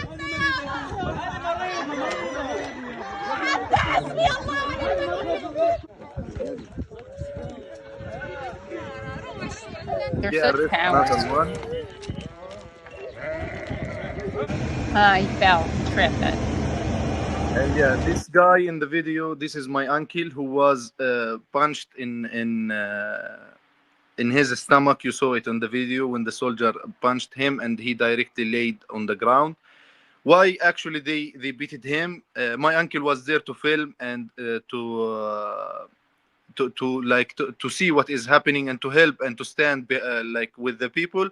But when they saw my uncle and they saw the other activists, they were really angry because they knew that they are doing something fake and something illegal, and they doesn't want this in front of the camera. Right. And let's see. So your uncle gets punched in this video? That's your uncle, right? Yes, okay, this one, but yeah, still continue. Yes, now. Oh, there. Okay. So they punched him, it looks like in the kidneys. Yes, he punched him and directly he laid in the ground. And he actually, at that day, they stole. Yeah, stop the video if you go just like few seconds. Before? Yeah, this guy, you see this guy behind the stage with the white phone. This is my cousin. He had an white phone here. This phone was stolen in that day by one of the soldiers because he was documenting everything since the beginning until that moment. And the other one with the red t-shirt, it's a settler who was picking sheep, stealing the soldiers that this is mine, this is mine, this is mine. And it was clear for everyone that it's not his because all the sheep have numbers, and these numbers is documenting in the farming ministry here in the West Bank. So they didn't succeed to took anyone, any of these sheep. But unfortunately, same story happened yesterday, actually, and I sent you a video for it. They stole over 150 sheep from a Palestinian farmer here in my community from the village of Mnazil. Right. Yeah. It's so disgusting. Yeah. Okay. So it doesn't mean that today they didn't steal. Oh, is this the dog one? This is the dog. Yes. I don't. Yeah. I have to. I can't show it. I'll just. But I will also. And you see, he's such a coward. He's wearing a hood. They're all cowards because they are very armed, and the Palestinians aren't in the West Bank. And I don't want to show it because they make like remove this video also. But also, it's very disturbing. Okay, so let's show this video.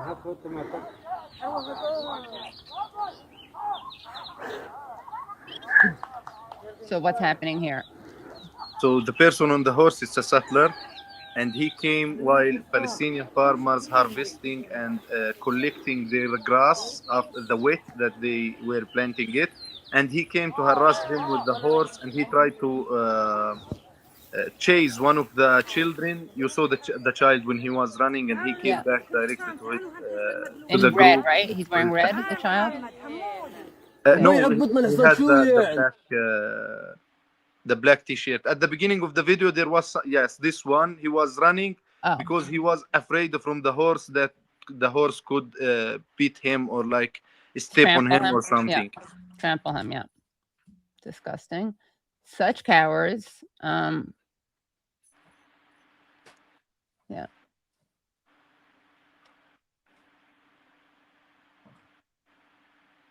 He looks little too, that kid on the left. He looks like a kid. Yeah.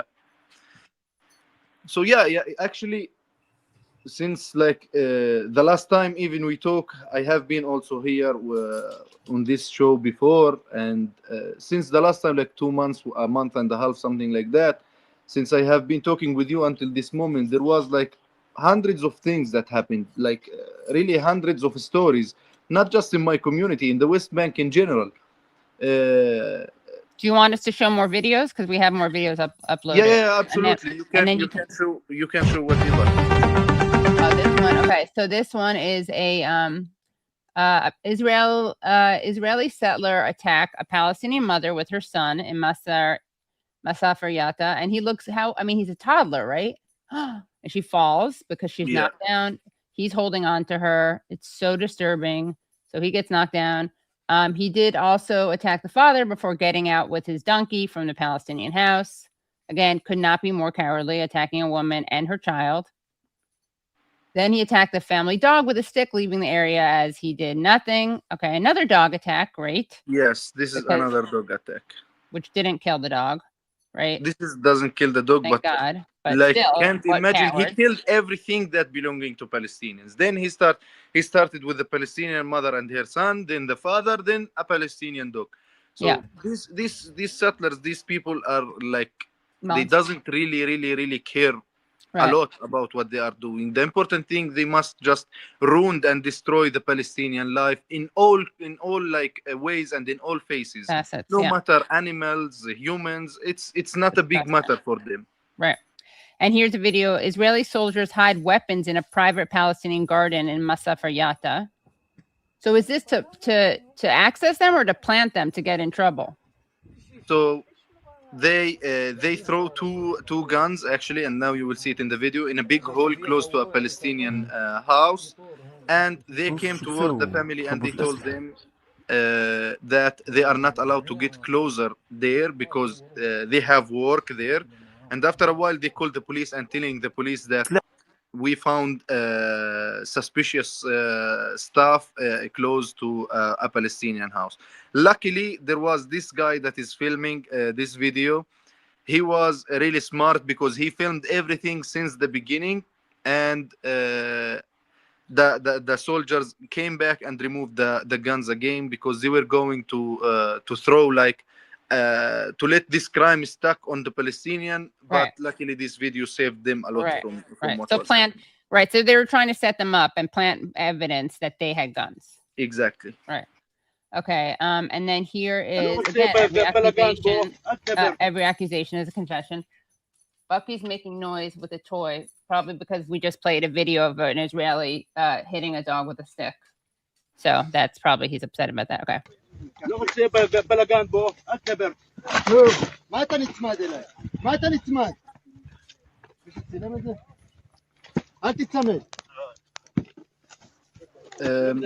In this video, so the one that he was punched and the one that he was pushed, it's an international activist. It's not a Palestinian. Of course, He yeah. was pushed by a settler, and after that, he went to make a compliment in the police station, but they don't really care about it. Meanwhile, they detained the international activist for a few hours.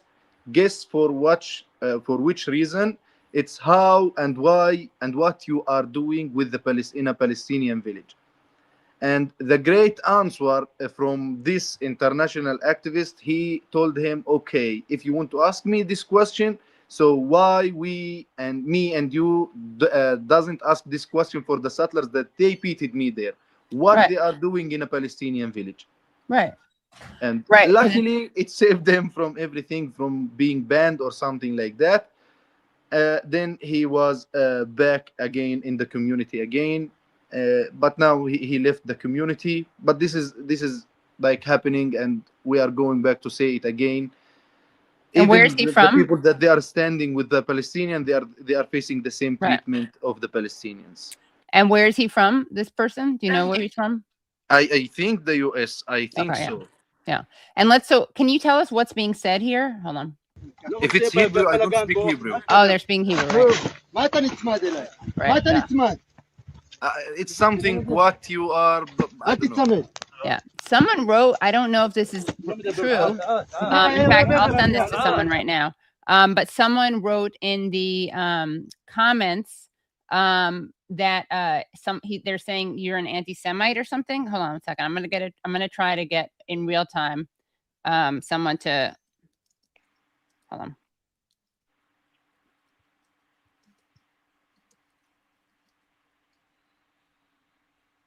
Okay, I'm streaming. I'm writing to an anti-Zionist Israeli friend who lives in the States. Let me see if I can find it. Do you have the link to that video? Because then I can send it to a few people. Let's see, because you sent me a bunch of videos. Let's see.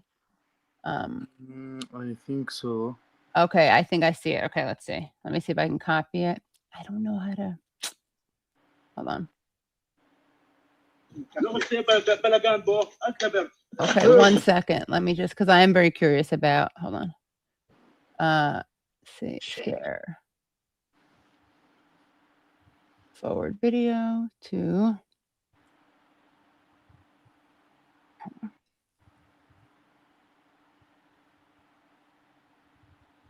Okay, just sent it.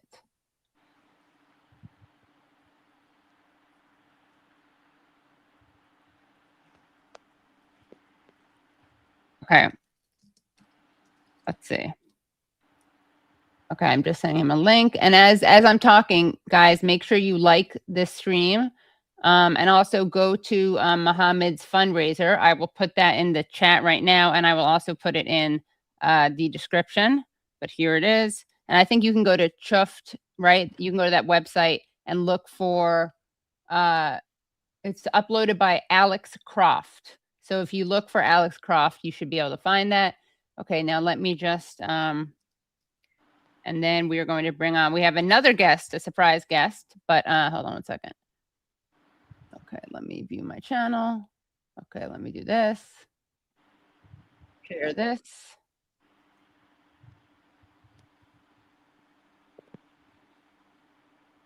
Okay. So, friend, bestie, if you're in the chat, bestie, let me know if you're in the chat and we will play this. Hold on 1 second.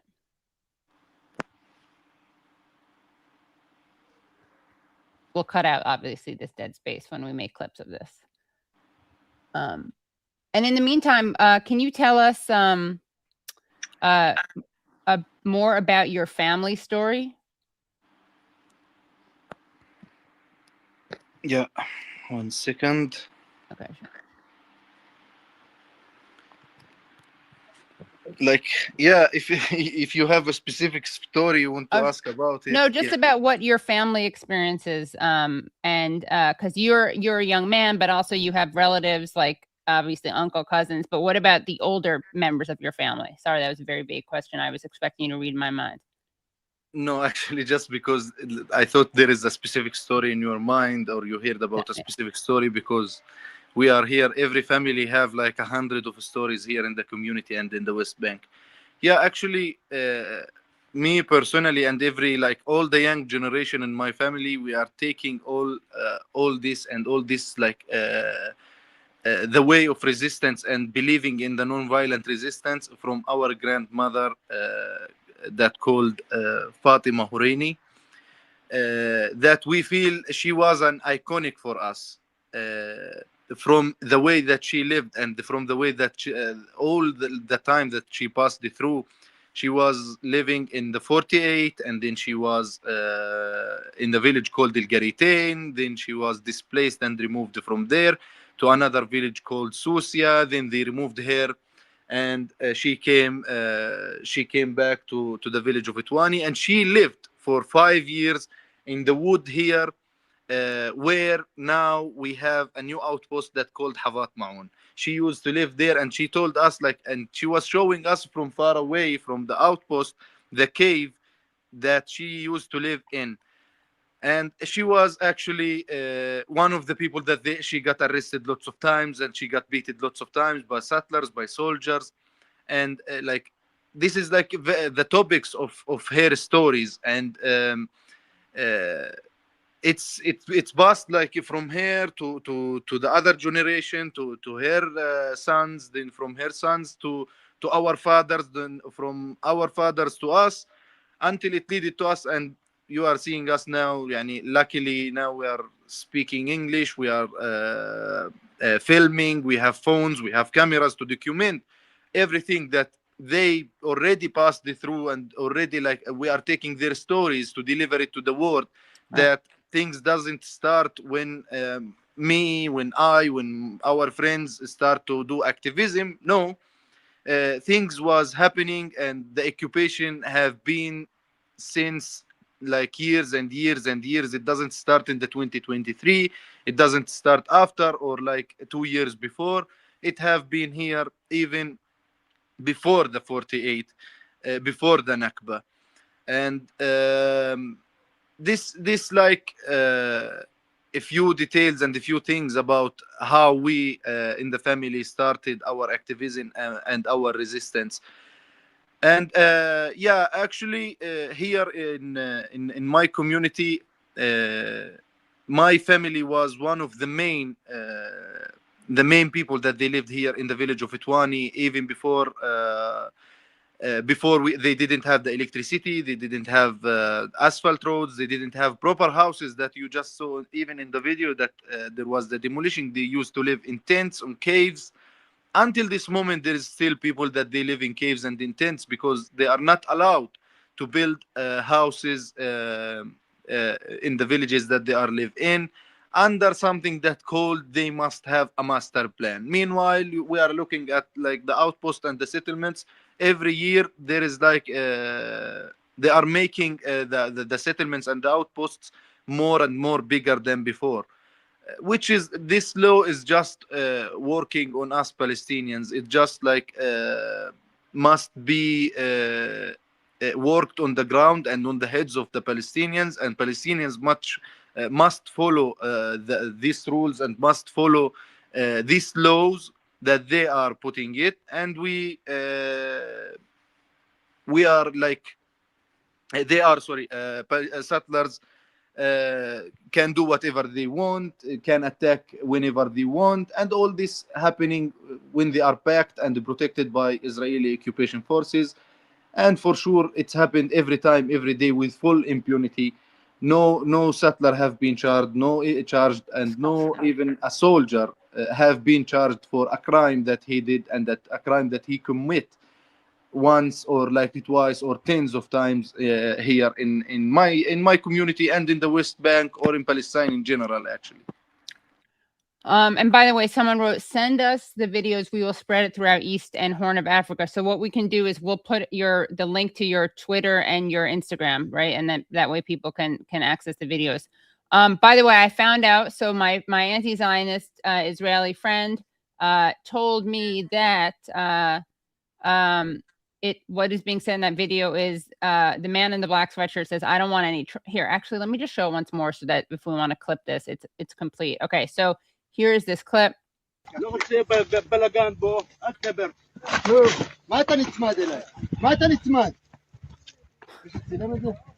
Okay, so what is being said is the man in the black sweatshirt says, I don't want any trouble here. Then the settler pushes the international observer and says, why are you so close to me? Why are you so close to me? Don't stand so close. And like a baby, he pushes him because he can't stand someone being close to him. Pathetic. Absolutely pathetic. Well, Mohammed, thank you so much for spending this time with us. And thank you so much for all that you do and your fearlessness. Or maybe it's not fearlessness, your courage, because I'm sure it does inspire fear. Someone explained that distinction once, which I thought was very helpful, which is that like courage isn't not having the fear, it's having the fear and overcoming it. Although I shouldn't put words in your mouth. Maybe you don't feel fear. You know, sometimes, yes, you should have fear at some point, because here you don't know really when you are safe or if you will be safe, because there is no spot, there is no space, there is no like even time for Palestinian to be safe. You think if you are in a city, not close to an outpost or not close to a settlement or a police or an army station, which is you are safe. No, doesn't mean like that. If we are talking about Gaza Strip, for example, there is nothing inside Gaza Strip before the 7th of October 2023. There was the siege, there was the sea, they were surrounding them inside this small spot, but there was nothing there inside Gaza Strip. They were squeezing them in that small area until they start throw rockets and they start killing people by the flights and by like the Israeli rockets on that was falling on the heads of the Palestinians in Gaza Strip. So yeah, actually, sometimes I have fear, sometimes no. But yeah, I should sometimes have fear, because if I will continue in this way, you know, they doesn't really like me because I'm Palestinian, because I share stories, because I talk with people about what is happening. They don't want to see anyone brave here. But I say it, and I will keep saying it. I will continue with what I'm doing, no matter what will happen. At the end of the day, the truth, the reality,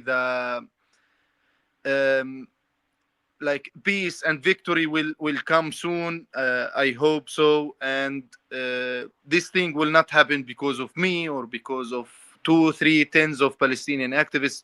We need you. We need like people who's watching. We need everyone around this world to see and to check that there is Palestinians, there is humans that live in Palestine, are suffering from an occupation since tens of years.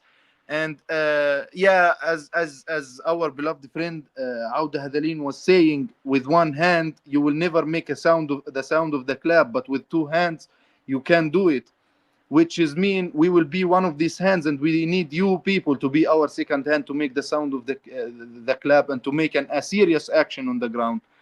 I really appreciate what was happening in Europe, in the US, everywhere in the world, from demonstrating for Palestine and standing for Palestine. But today we are seeing a new hashtag for Gazans people that say they lied at you, which is mean they are today we have the World Cup and everyone is busy with the World Cup. Tomorrow we will have another issue, and they said there is ceasefire in Gaza, and in the West Bank everything is calm, blah blah blah. But at the same point, you have to know the genocide doesn't stop. It's really a fake ceasefire, and I really feel ashamed when I said a fake ceasefire. There is no even a ceasefire in Gaza Strip.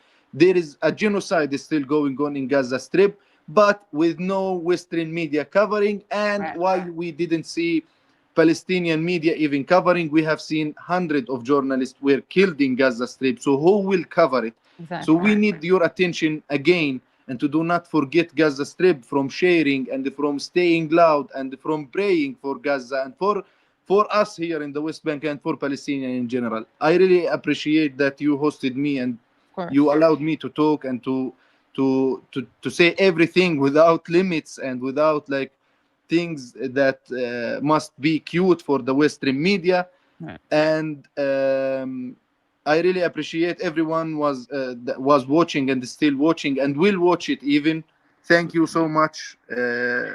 I wish we could do more together. Yeah. Well, we'll definitely have you back on. And by the way, here is Awdah Hathaleen. This is the man who was killed, who, as you said, was, you know, way beyond participating in No Other Land. The documentary was a father, a teacher, a friend, an activist. And so he was, what was even the excuse for this? Did the settler have any excuse for killing him? If they have an excuse or doesn't have an excuse, they will yani, never yani, nothing happened to him, Right. even if he doesn't have an excuse. But the real excuse that the police goes out with, first of all, that he was shot by one of the Palestinians. Right, of course. But Just like then they said about say, Shireen Abu Akleh, right? yeah, but then they said like Yonon Levy will be interrogated, but there is no clear evidence against Yonon Levy that he was the one that shot Awdah Hathaleen. And one small thing before I say bye, I wish like it's fine for you. You know, here my community, you know that my community has the No Other Land documentary, which is won the Oscar in last year, sorry. Yeah. And you think when someone won the Oscar, it's something important, it's something, it's really important, it's really amazing. We are really so proud of the directors. We are really so proud of this documentary. And one of the directors that, is Israeli and one is Palestinian, just so people know. Yeah, there is 2 Israelis and 2 Palestinians. And the moment you heard about it, you feel that, okay, after they have an Oscar, they will be protected or they will be like heard from the world. Yes, they are heard from the world, but they are not protected. Like having an Oscar, it will never protect you. For example, Hamdan Bellal, one of the directors, he was arrested and attacked by settlers and soldiers 2 weeks after coming back from the US after the winning of the Oscar in the US. After that, Awdah Hathaleen, the one that you just saw his picture, he was part of No Other Land documentary. He was shot by Yonon Levy and no one even really care about it. So Basil Adara, for example, he is one of the main directors of the documentary. He was attacked and harassed and even detained by Israeli police and soldiers. What was happening? Really nothing. So what we really need, we need protection more than we need an Oscar or more than we need an award. Right. Well, that reminds me, I mean, it's different, but a similar thing, which is that, so you were like retaliated against your community for the documentary. It didn't give you more protection. And it reminds me of when like their lawyers for Palestinian prisoners say that like, if their clients, the Palestinian hostages, like tell them about a rape or an attack that they've suffered, then they will retaliate against them for doing that. Yeah. Anyway, well, and then here's your we'll link to this, but here it is. Help Mohammed document settler attacks in West Bank. And then it talks about all that you do and then all that you face. And so here it is. I will link to this so that people can support it. Okay. Well, thank you again, Mohammed, so much for joining. And thank you so much. Of course, yeah. And don't go away, guys, because we have another segment. And Mohammed, please come back on the show and please stay safe. Thank you so much. You too. Thank you. Thank you. Okay, so let me just make sure our next one is ready. Okay, let's see. And if you haven't already, please do like the stream, like the show. I don't see, he was back there. I saw you before. Okay, he's clicking now. Great. So this is here. Okay. 1 second. So we, by the way, excuse me, we interviewed Kai Newkirk, who is running for Congress in Arizona. He is running on a very progressive agenda, and he's running against a very pro-Israel, Israel-supporting, pro-genocide candidate, another Democrat. So this is the primary in Arizona. He's running for Arizona's 4th district. And I meant to show a very exciting poll that was done showing how viable he is. And I didn't. So I'm going to bring on Peter Feld, who is a pollster and a strategist. And he is working on polls that show basically how well Kai is doing. And the reason that's important is because it's important to kind of rally support. And again, Kai is a candidate who is anti-genocide, also who Israel, it looks like, may be trying to interfere in his election.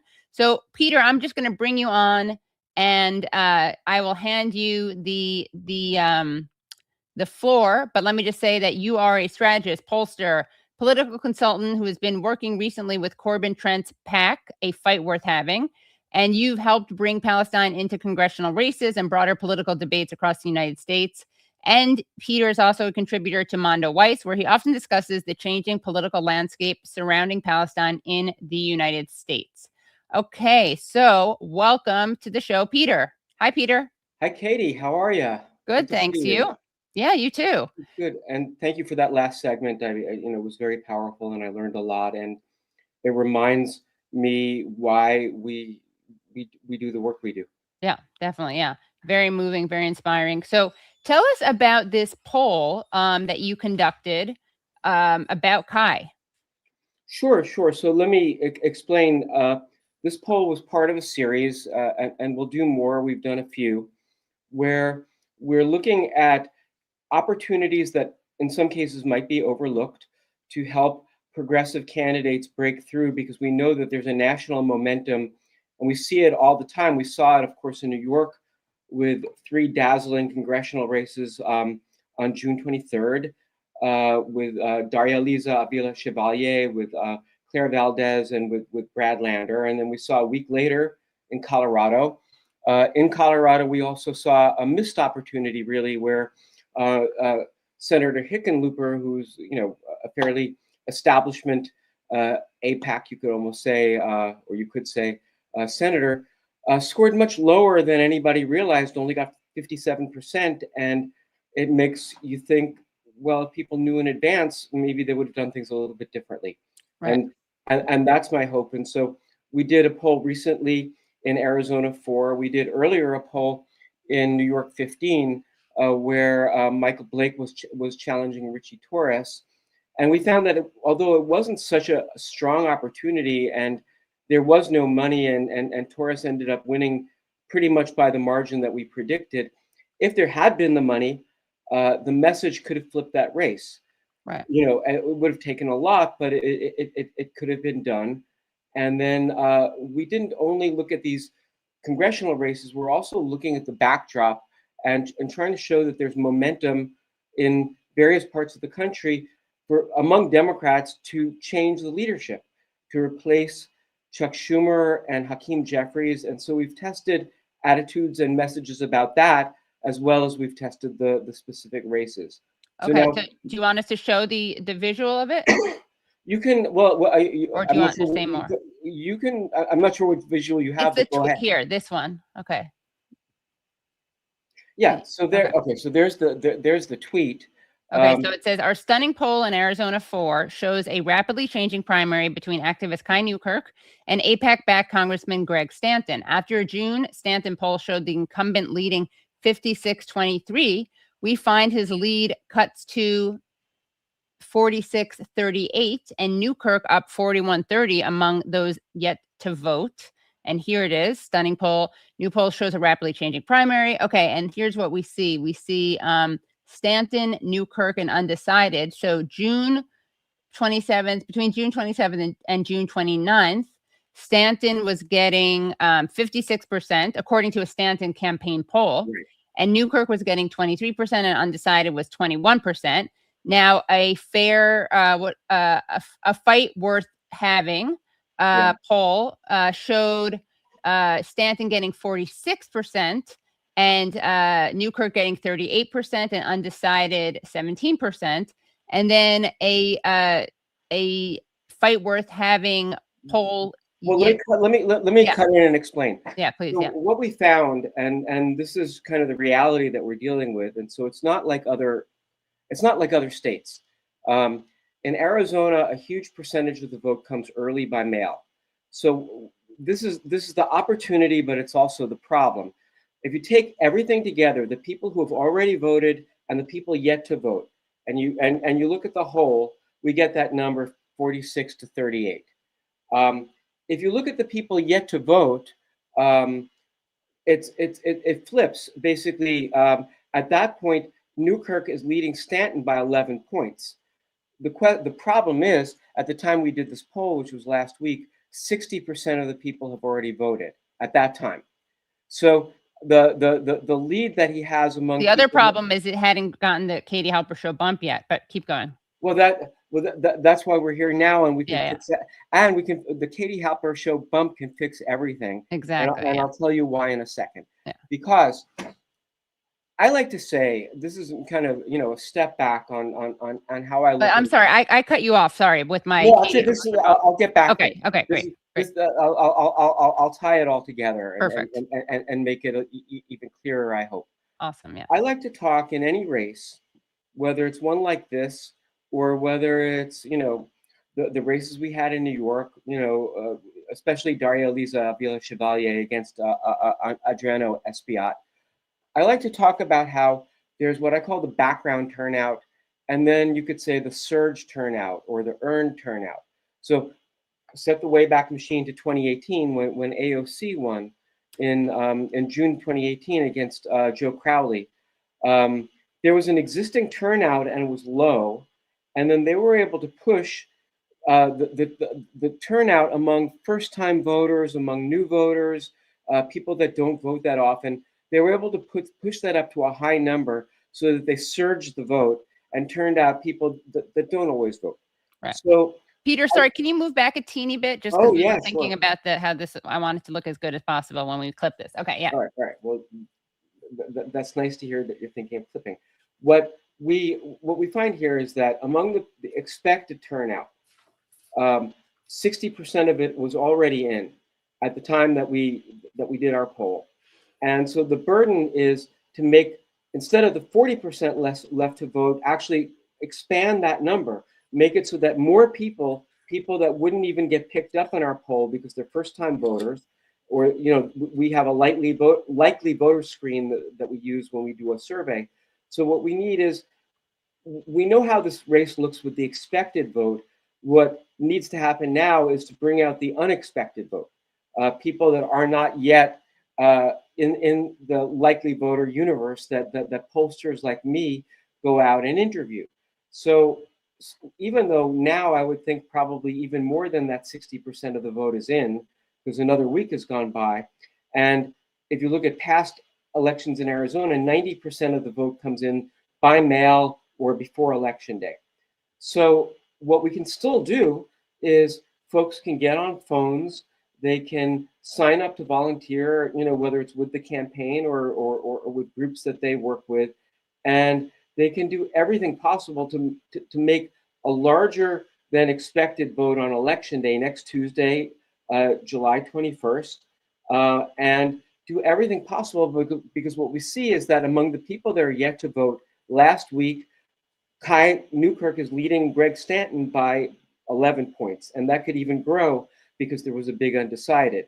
And just yesterday, Greg Stanton voted with 108 Democrats who refused to cut off aid to Israel. We saw that big vote. I think you had this early. Yeah, we covered it on we covered it on Useful Idiots, not on this show. But yes, a big vote that against continuing funding for Israel, as you said, which Hakeem Jeffries, of course, voted against cutting this funding. It was a massive bill. And one thing I should say about Hakeem Jeffries is that we asked about him again in the poll that you have. I mean, you can actually share the link. That poll is online, or I can go. I'll list them. You know what? I can. I got the YouTube open right now. I chat publicly as Peter Feld. Okay, and then let me open this thing up. Full report. Okay, so yes, here's the full report. Do you want me to show that? You can put it up, sure. Okay, yeah. I'm just finding the link because. Here we go. Okay, here we go. Okay, I'm going to share screen. Okay. All right. Okay, here it is.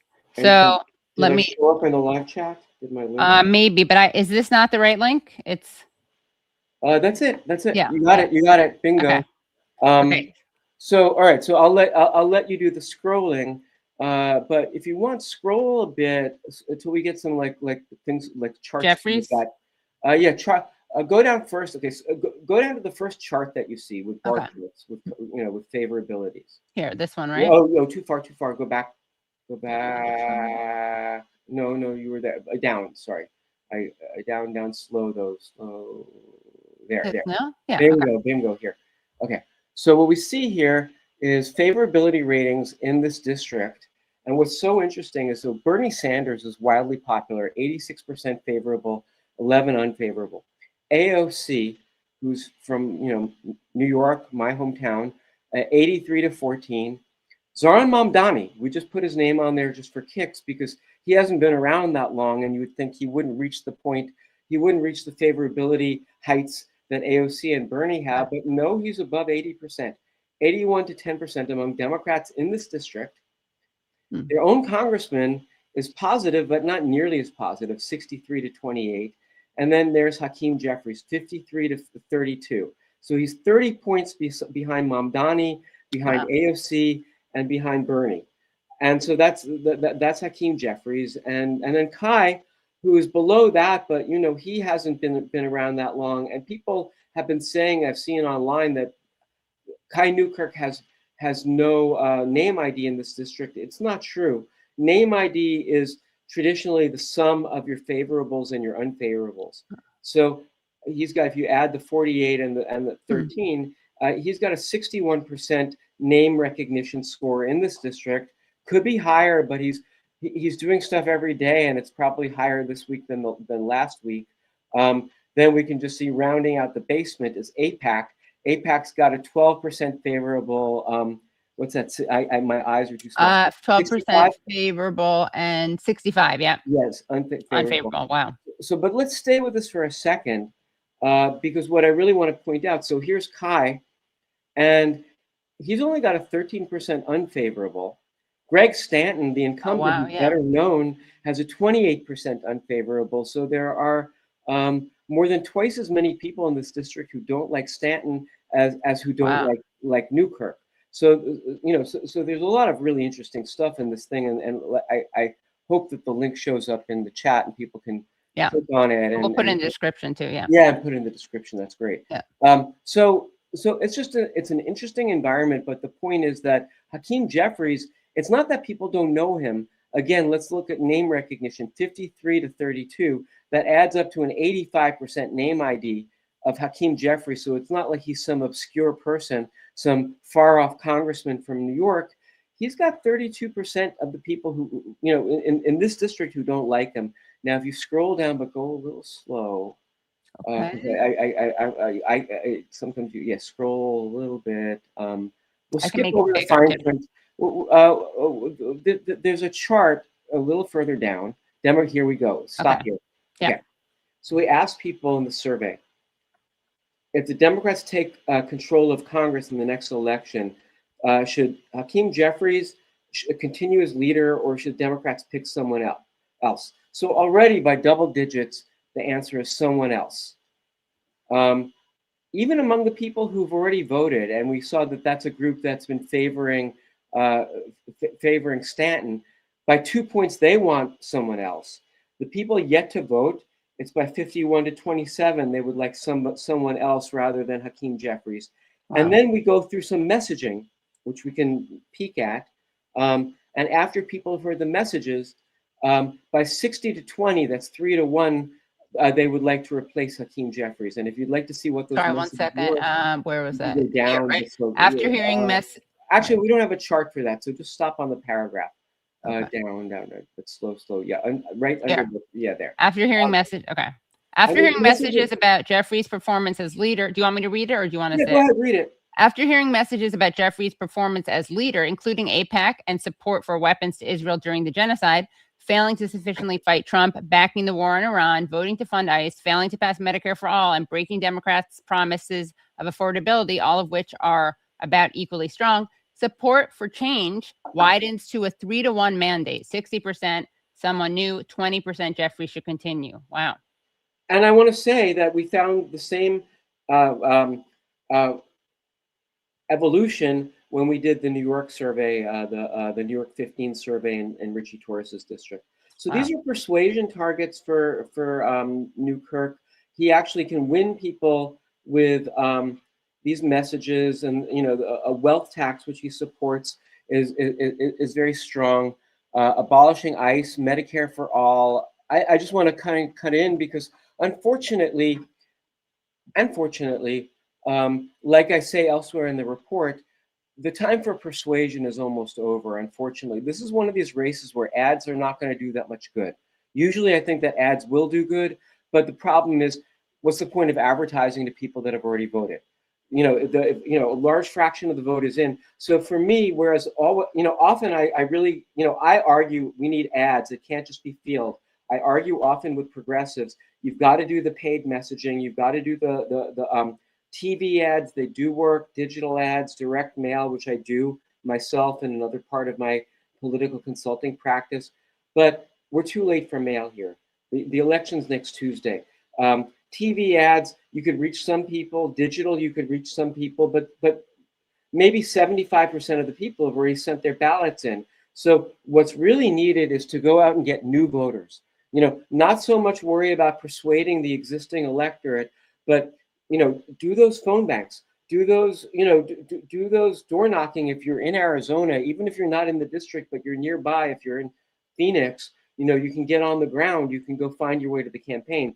If you're not, it seems like, you can go on Action Network. They're having Zoom phone banks, and maybe you can drop that in too, actually. Sure, yeah.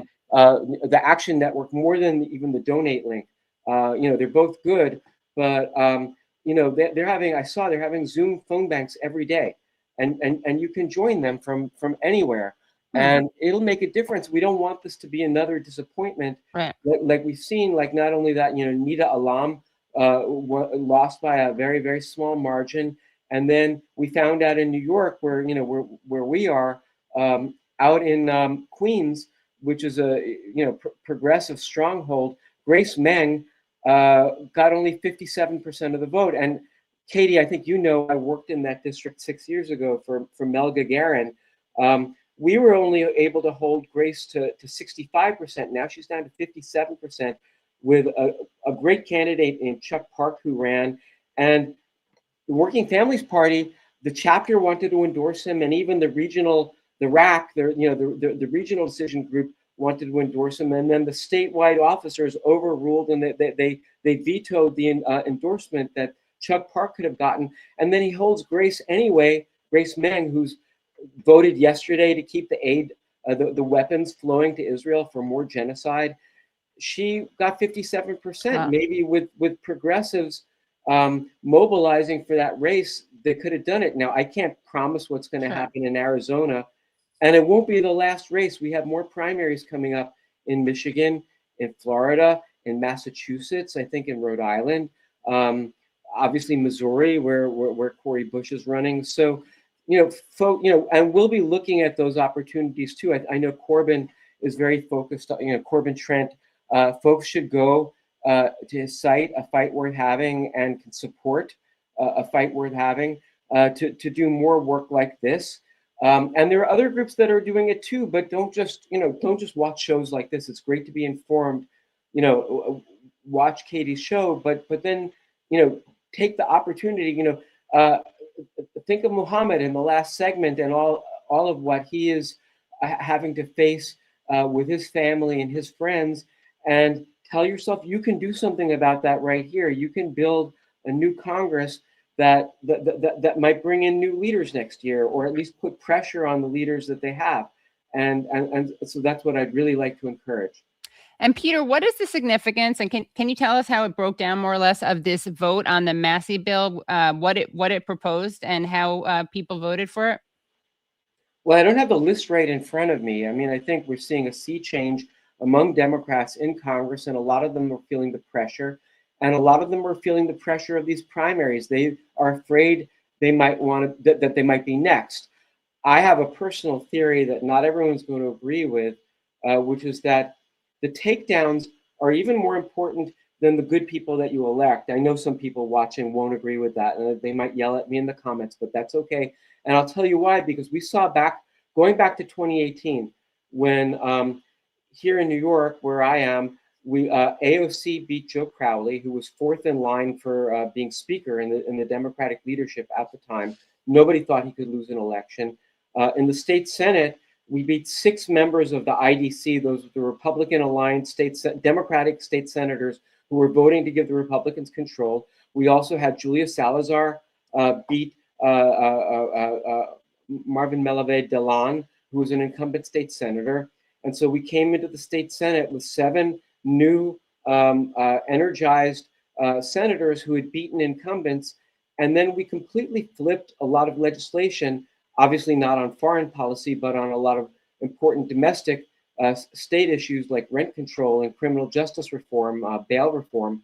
And the reason wasn't just the 7 people who came in, the 7 new state senators, it was the other state senators worrying that they could be next, that they would be the next one to lose their seat, that they could face a progressive challenge. So I think what we saw yesterday is we're already seeing the results of the wonderful effort that Mayor Mamdani made, that DSA and WFP made to defeat Dan Goldman, to defeat Adriano Espaillat, to defeat Diana DeGette in Colorado, and to come nipping at the heels with Kai Newkirk against Greg Stanton, that when incumbent elected officials are very, very scared and they're not very brave. You talked in the last segment about bravery. Well, members of Congress are not so brave. They don't want to lose their seat. So when we have these challenges to the incumbents, when they win, and sometimes even when they don't win, it creates the pressure to get a vote like we saw yesterday, which was unheralded. 103 Democrats voting, including several who, 20, I think, who had taken money from AIPAC in the past, who were considered conservative. They know what's happening. They can watch what's happening, and that's the fruit of all the hard work, all the people knocking on doors and going to phone banks. So yeah, and here's go ahead. The great Prem Tucker writes, breaking: a majority of Democrats in the House have just voted to cut the $3.3 billion. Breaking: a majority of Democrats in the House have just voted to cut the $3.3 billion a year in U.S. military aid to Israel. Representative Thomas Massey, the leader of the amendment, was the only Republican in support. And here is you can see how it breaks down. So Republicans, 1 voted for it, 215 voted against it. Democrats, 103 voted for it, 98 against it. So the totals, it was 104 to yay and 314 nay. But again, very significant change. And then I just want to show here. Can we see? Okay, yeah. So here are speaking of taking people down, here are the names of the Democrats. Okay. Here are all 98 Democrats who voted against the amendment to cut military aid to Israel, as well the 10 Democrats who voted Hey, can we stop on this list for a second? because there's some significant names on here that people can focus on. Let's go alphabetically, and I'm going to skip over a lot. Sure, but of course. We got under B, we've got Wesley Bell. That's the incumbent who defeated Cori Bush 2 years ago, and she's challenging him again right now in a primary on August 4th. Let's keep going. See, there's Jim Clyburn. He's the South Carolina congressman who has a long reputation, but he's especially well known for having made a significant endorsement that helped stop Bernie and nominate Joe Biden back in 2020, and we can see now what that's led to. Right, and he's a big pharma guy, right? And he also just endorsed Haley Stevens over Abdul El Sayed. Right. Bingo. Okay, next column. I won't go over too many, but we've got. I can see that Diana DeGette is not on this list. She didn't. The one that was defeated by Malat Kiros. But then let's stop on Espiat under E. That's who was defeated in June by Daria Liza Abila Chevalier. So he's lost already. If we go to the next column. Also, I want to point one out, which is Cuellar. Henry Cuellar, who was, of course, challenged by a woman, a Latina woman. And Nancy Pelosi et al. Did not support her. Right. Even though they claim to care about that stuff. And he's anti-choice. Okay. Right. So now in the next column, we see Jared Golden in Maine, who's retiring, but he's like one of the most Zionist. Oh, sorry. Did you explain Espaillat already? We did. Right? I didn't have much to say. He lost. There's not too much to focus. He's a defeated, outgoing lame duck, they say, congressman. Not too much to say there, but AIPAC supported him, and they got his vote. We've got, let's see, Lois Frankel. I won't. Jared Golden in Maine is retiring. Dan Goldman, just like Espiat, lost last month in New York. This time to Brad Lander in a terrible anti-Semitic vote, right? As people are like, or some people are saying it was because he was Jewish, which is interesting because a Jew defeated him. So I don't think that's the isolated variable. Okay. Yeah. Gottheimer, we can all boo hiss.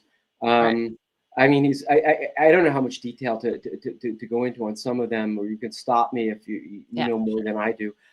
Steny Hoyer, the outgoing, I think he's the whip. He's the number 2 Democrat. Hakeem Jeffries, who is poised to become speaker unless, depending on what happens next year.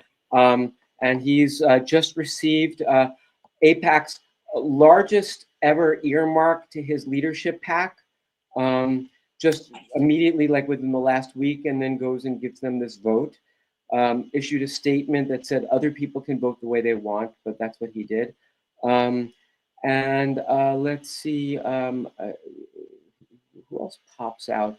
George Latimer, who defeated Jamal Bowman 2 years ago with 15 million, at least $15 to $20 million of AIPAC spending. Lucy McBath, I don't want to say too much about her, but she's known to be pro AIPAC. Grace Meng, we spoke about. She escaped narrowly, and she might be vulnerable the next time. She only got 57%, even after Working Families Party, declined to endorse her opponent. Kwesi Mfume, who I think was once the chair of the NAACP. I mean, it's Jared Moskowitz, who is being challenged by friend of show and former guest Oliver Larkin, by the way. Yes, I was hoping we would stop on him. And people can go out and they can support Oliver Larkin and find ways to donate or to sign up for his phone banks. And that primary is August 18th. And he describes himself as to the right of Vance on Iran. Yeah, right. Yeah. Josh Riley in New York, I mean, tries to be progressive sometimes, but he's kind of problematic. I'm skipping over. I'll skip over. Stop on anyone that you know a lot about. Well, Stanton, obviously, here's Stanton. Well, we're getting to So Stanton, that's the race we've been talking about. Greg Stanton, and even though he came out with a poll showing himself ahead by 56 to 23, AIPAC groups are spending on his behalf. So that kind of supports that our poll might be closer to the reality than his. let's see, Subraniam in I'm saying his name wrong, but in Virginia, he's been very disappointing. Tom Swazi, right-wing Democrat on Long Island. Sri Thanadar, you know about that race probably more than I do. That's a big one. In Michigan. Yeah, in Michigan, that's coming up. And then Richie Torres in New York, we did a poll against him. Binbin, who I think is running for Senate in Florida, if I'm not mistaken. And then in Florida also, Debbie Wasserman Schultz, who's enraging a lot of Black leadership in Florida by running in what's supposed to be a majority or plurality now Black gerrymandered district, and elbowing. You've got a great candidate down there, Elijah Manley, who's challenging her. But the problem he's coming on the show. Oh well, that's great. Well, you can talk to him about this vote, among many other things. And that primary is, as we've said, is August 18th. So you've got some significant names on this list of Democrats who did not vote to cut off aid to Israel, and I think we'll see some of them have to defend that vote in primaries next month. Right. Yep. Anything you want to say, Peter, about the claims that, like the victories of people like Daria Lisa and Claire Valdez are the results of like white rich voters? Well, I don't think that really bears out if you look at the crosstabs. And I think that what's been observed is that it's really an age gap. That if you go to young voters of color, and I saw this in the poll that I did in New York 15. There's really a huge age gap that young Black voters and young Latino voters are really embracing these challengers. Even in New York 15, where we didn't come close to winning, they were much. The younger Black and Latino voters were much more positive toward Michael Blake, the challenger. And I would go further and say that it's a point I made earlier, which is that, and we saw it in both of these polls, but especially the one in New York, which was a heavily Black and Latino district, which is that even the older voters of color, when you tell them about the genocide, when you tell them about AIPAC, when you tell them about some of the other issues that we're talking about, they don't like the war in Iran. And this is really important. We haven't talked at all on this, in this discussion, we haven't talked at all about the Michigan Senate race, where we're seeing conflicting polls in the last couple of days.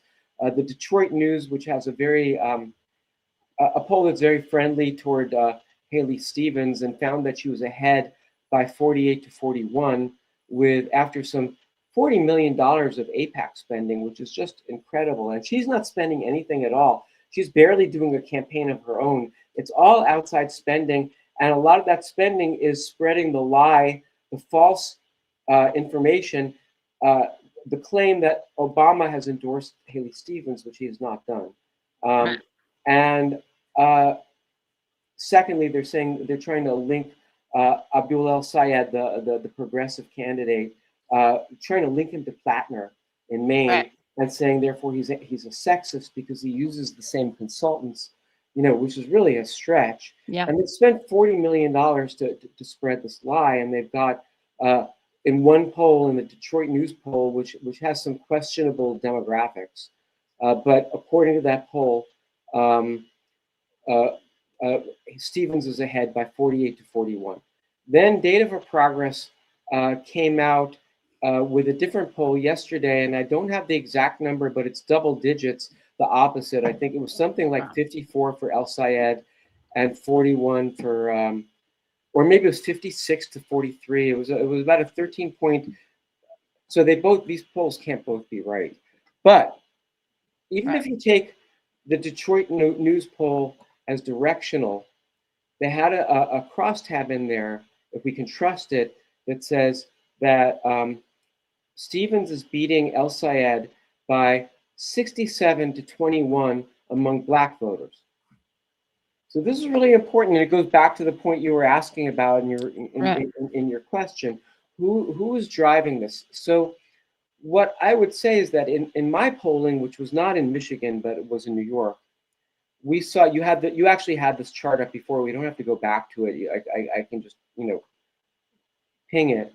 But 41%, we saw a 41% shift among older Black voters in New York 15 away from Richie Torres if they heard about his support for Israel and his funding from AIPAC, that he is the number one, or at various points in time, the number one or number two Democratic recipient of AIPAC money. And if he's number two, it's because Hakeem Jeffries is number one. Amazing, yeah. And when we told them all this, it flips. These older Black voters do not like AIPAC, and they don't like genocide, and they don't like what Israel's been doing in Gaza, and they don't like apartheid. And neither do the Latino voters.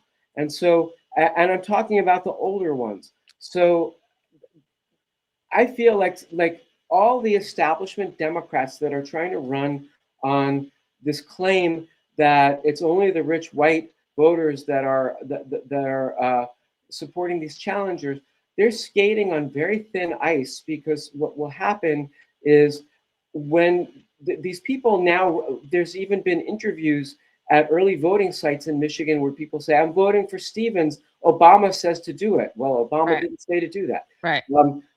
When these people learn, if they can learn, that A, it's not true that Obama endorsed Stevens, B, AIPAC is spending $40 million to spend that lie, and C, Haley Stevens just voted yesterday to keep weapons flowing to Israel to commit more genocide, to bomb more tents, and they did it last night. Just go to your feeds and see what happened in the last 24 hours in Gaza.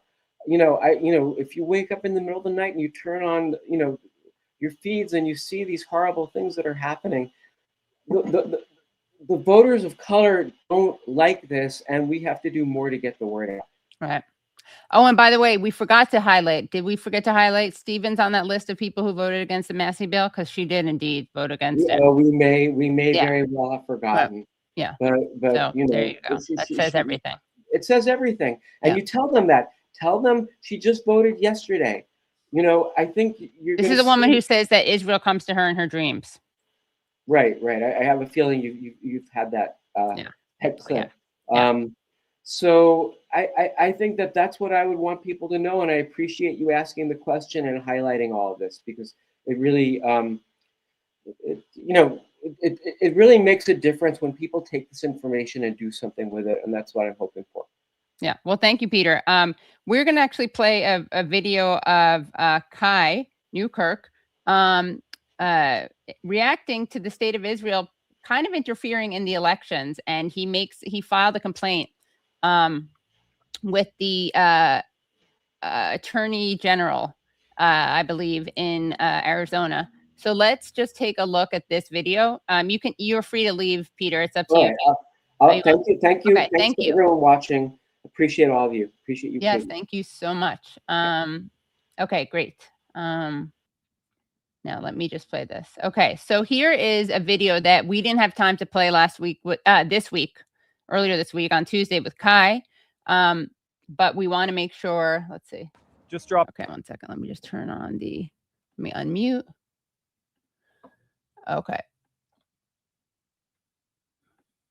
Here we go. Just dropped off an official complaint with Arizona Attorney General Chris May's office about the state of Israel's election interference in our primary election. They are funding a campaign of AI political persuasion texts that are hitting voters in our district, where I'm taking on Greg Stanton, whose top contributor is AIPAC, and a big fight in this election is about the policy of complicity in the genocide in Gaza, which I oppose, and want to cut off military aid to Israel to end it. Brad Parscale, Donald Trump's former campaign manager, is the one who is sending these texts. His firm, funded by the state of Israel. What is going on? A foreign government interfering in our elections. We're asking the Attorney General to do an investigation and to make sure this is not going to influence our election here. We've provided documentation of these texts investigative reporting on the funding streams, and the published disclosure that the State of Israel is funding this AI political persuasion text intervention into our election here in Arizona. I just wanted to drop off a physical copy of a complaint that we're filing with the Attorney General's office. So if you write on there Chris Mays, attention Chris Mays, you'll go directly to the executive office. Okay. Thank you so much for your help, Lisa. I really appreciate it. Thank you. You too. Attorney General Mays is very familiar with election interference. She's been one of the leaders in the fight against Donald Trump's lies about our elections here in Maricopa County. Well, now Donald Trump's crew is at it again, except this time they're working with the State of Israel. Our campaign is determined in the fight against corruption and big money in politics. I don't take any corporate PAC money. I'll never take a dime from AIPAC. And I'm calling on Greg Stanton to denounce this election interference by the State of Israel and call on them to stop meddling in our primary elections. If you agree with me, join us in this fight. Go to kaiforaz.com, pitch in whatever you can.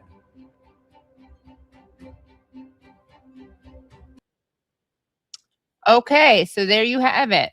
And I'm going to do one more thing before we wrap with this stream. And again, please do like it if you haven't already. It's a free way to support the show.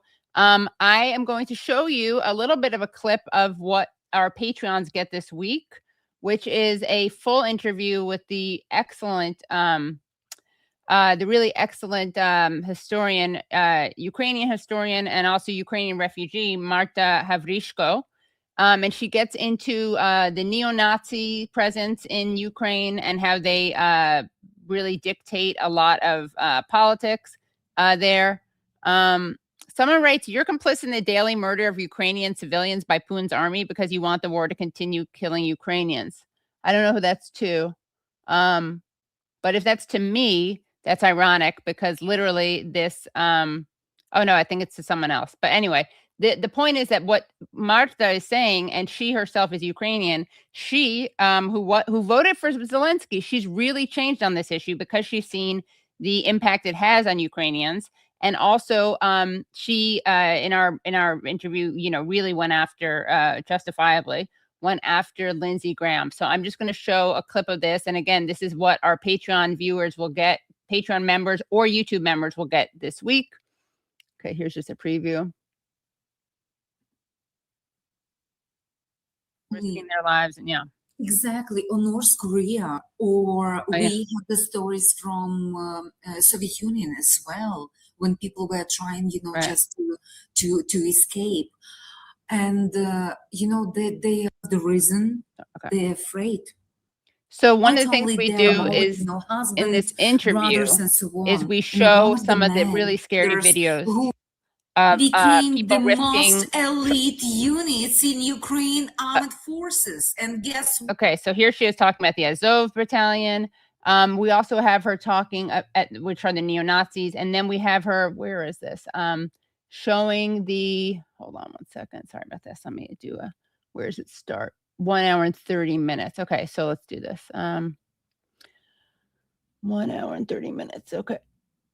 Oh yeah, here's this interaction between Zelensky and his neo-Nazis who are bullying him around. Okay, so and here's just a little bit of.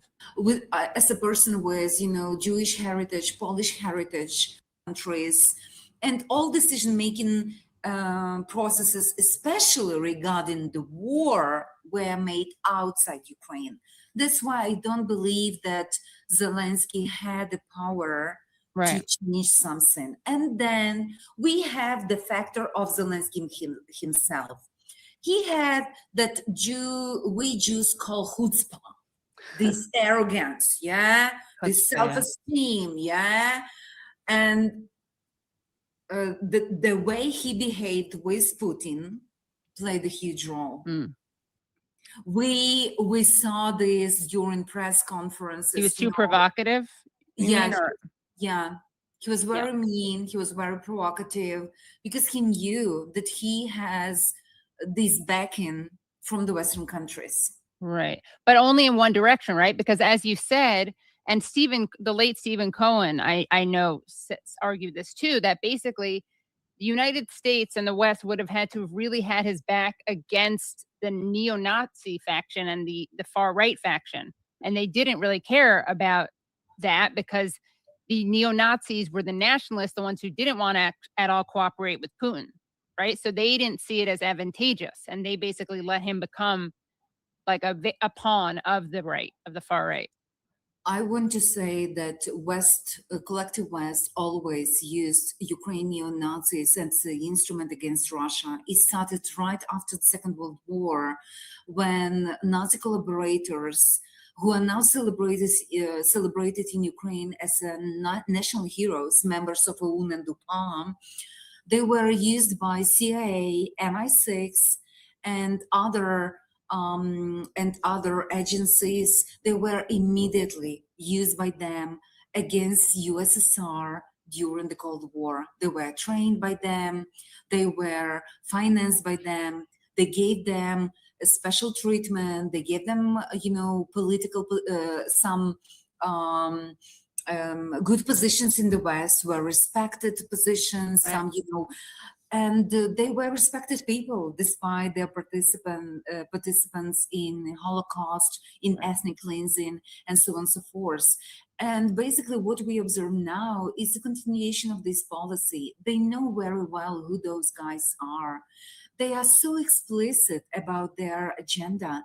And recently I wrote this article titled Ukraine military has a real Nazi problem in responsible statecraft. When Frida wrote his article, yeah. When I named all, not even all, I named some Ukraine military units apart Azov and other Azov-linked units which use Nazi and other hate symbols like Black Sun and the Volksangel and other symbols as their official symbols, and nobody cares. And we have entire units like German Volunteer Corps led.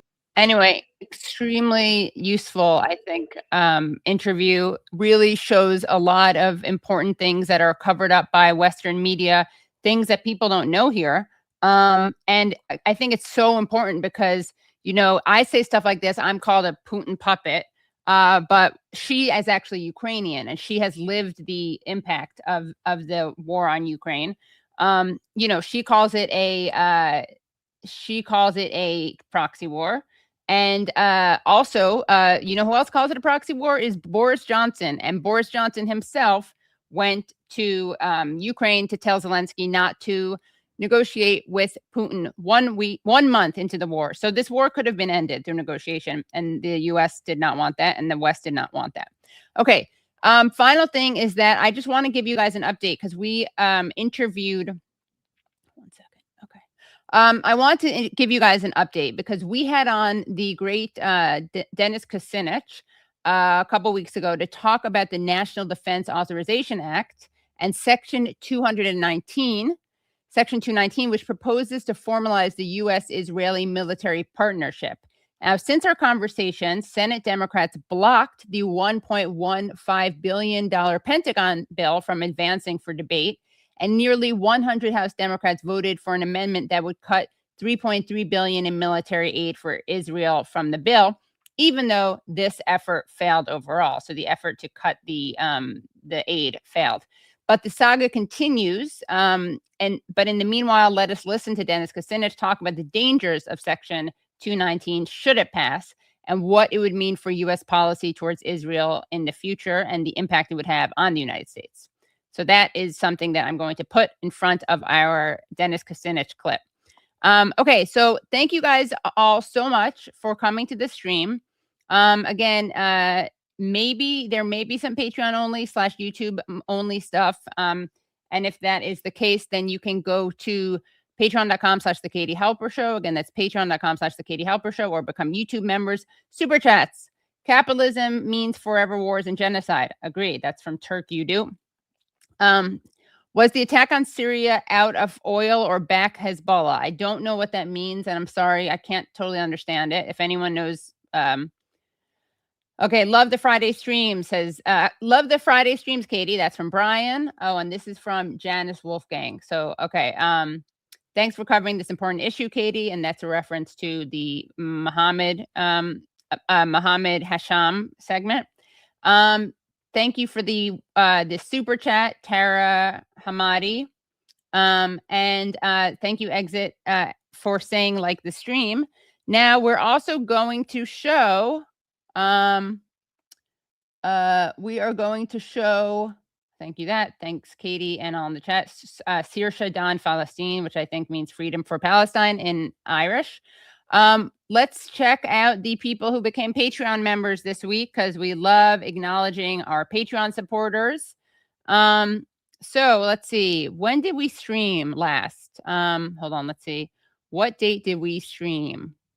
The 14th. So since then, we have new members. Pierre, thank you so much, Pierre. And Pierre upped his contribution, smart decision, so that he could get the bonus content. King, thank you, King. Thank you, M. Thank you, Nick. Thank you, Roberto, and thank you, Kim. Thank you so much for joining. This week, we will be streaming on Wednesday instead of Tuesday. Because I'll be going to a screening of American Doctor, which is about the doctors who have gone from the United States. It's about American doctors who have gone to Gaza. So we will be streaming on Wednesday. Again, that's Wednesday, not Tuesday. Okay, so I will see you guys all next week. Thank you so much for watching the show. Thank you for coming to the show. We're extremely appreciative of it. And let's see, am I forgetting anything? I don't think so. So again, thanks a lot. See you soon. I did everything right and they indicted me. And I don't know what the I'm doing. Antifa!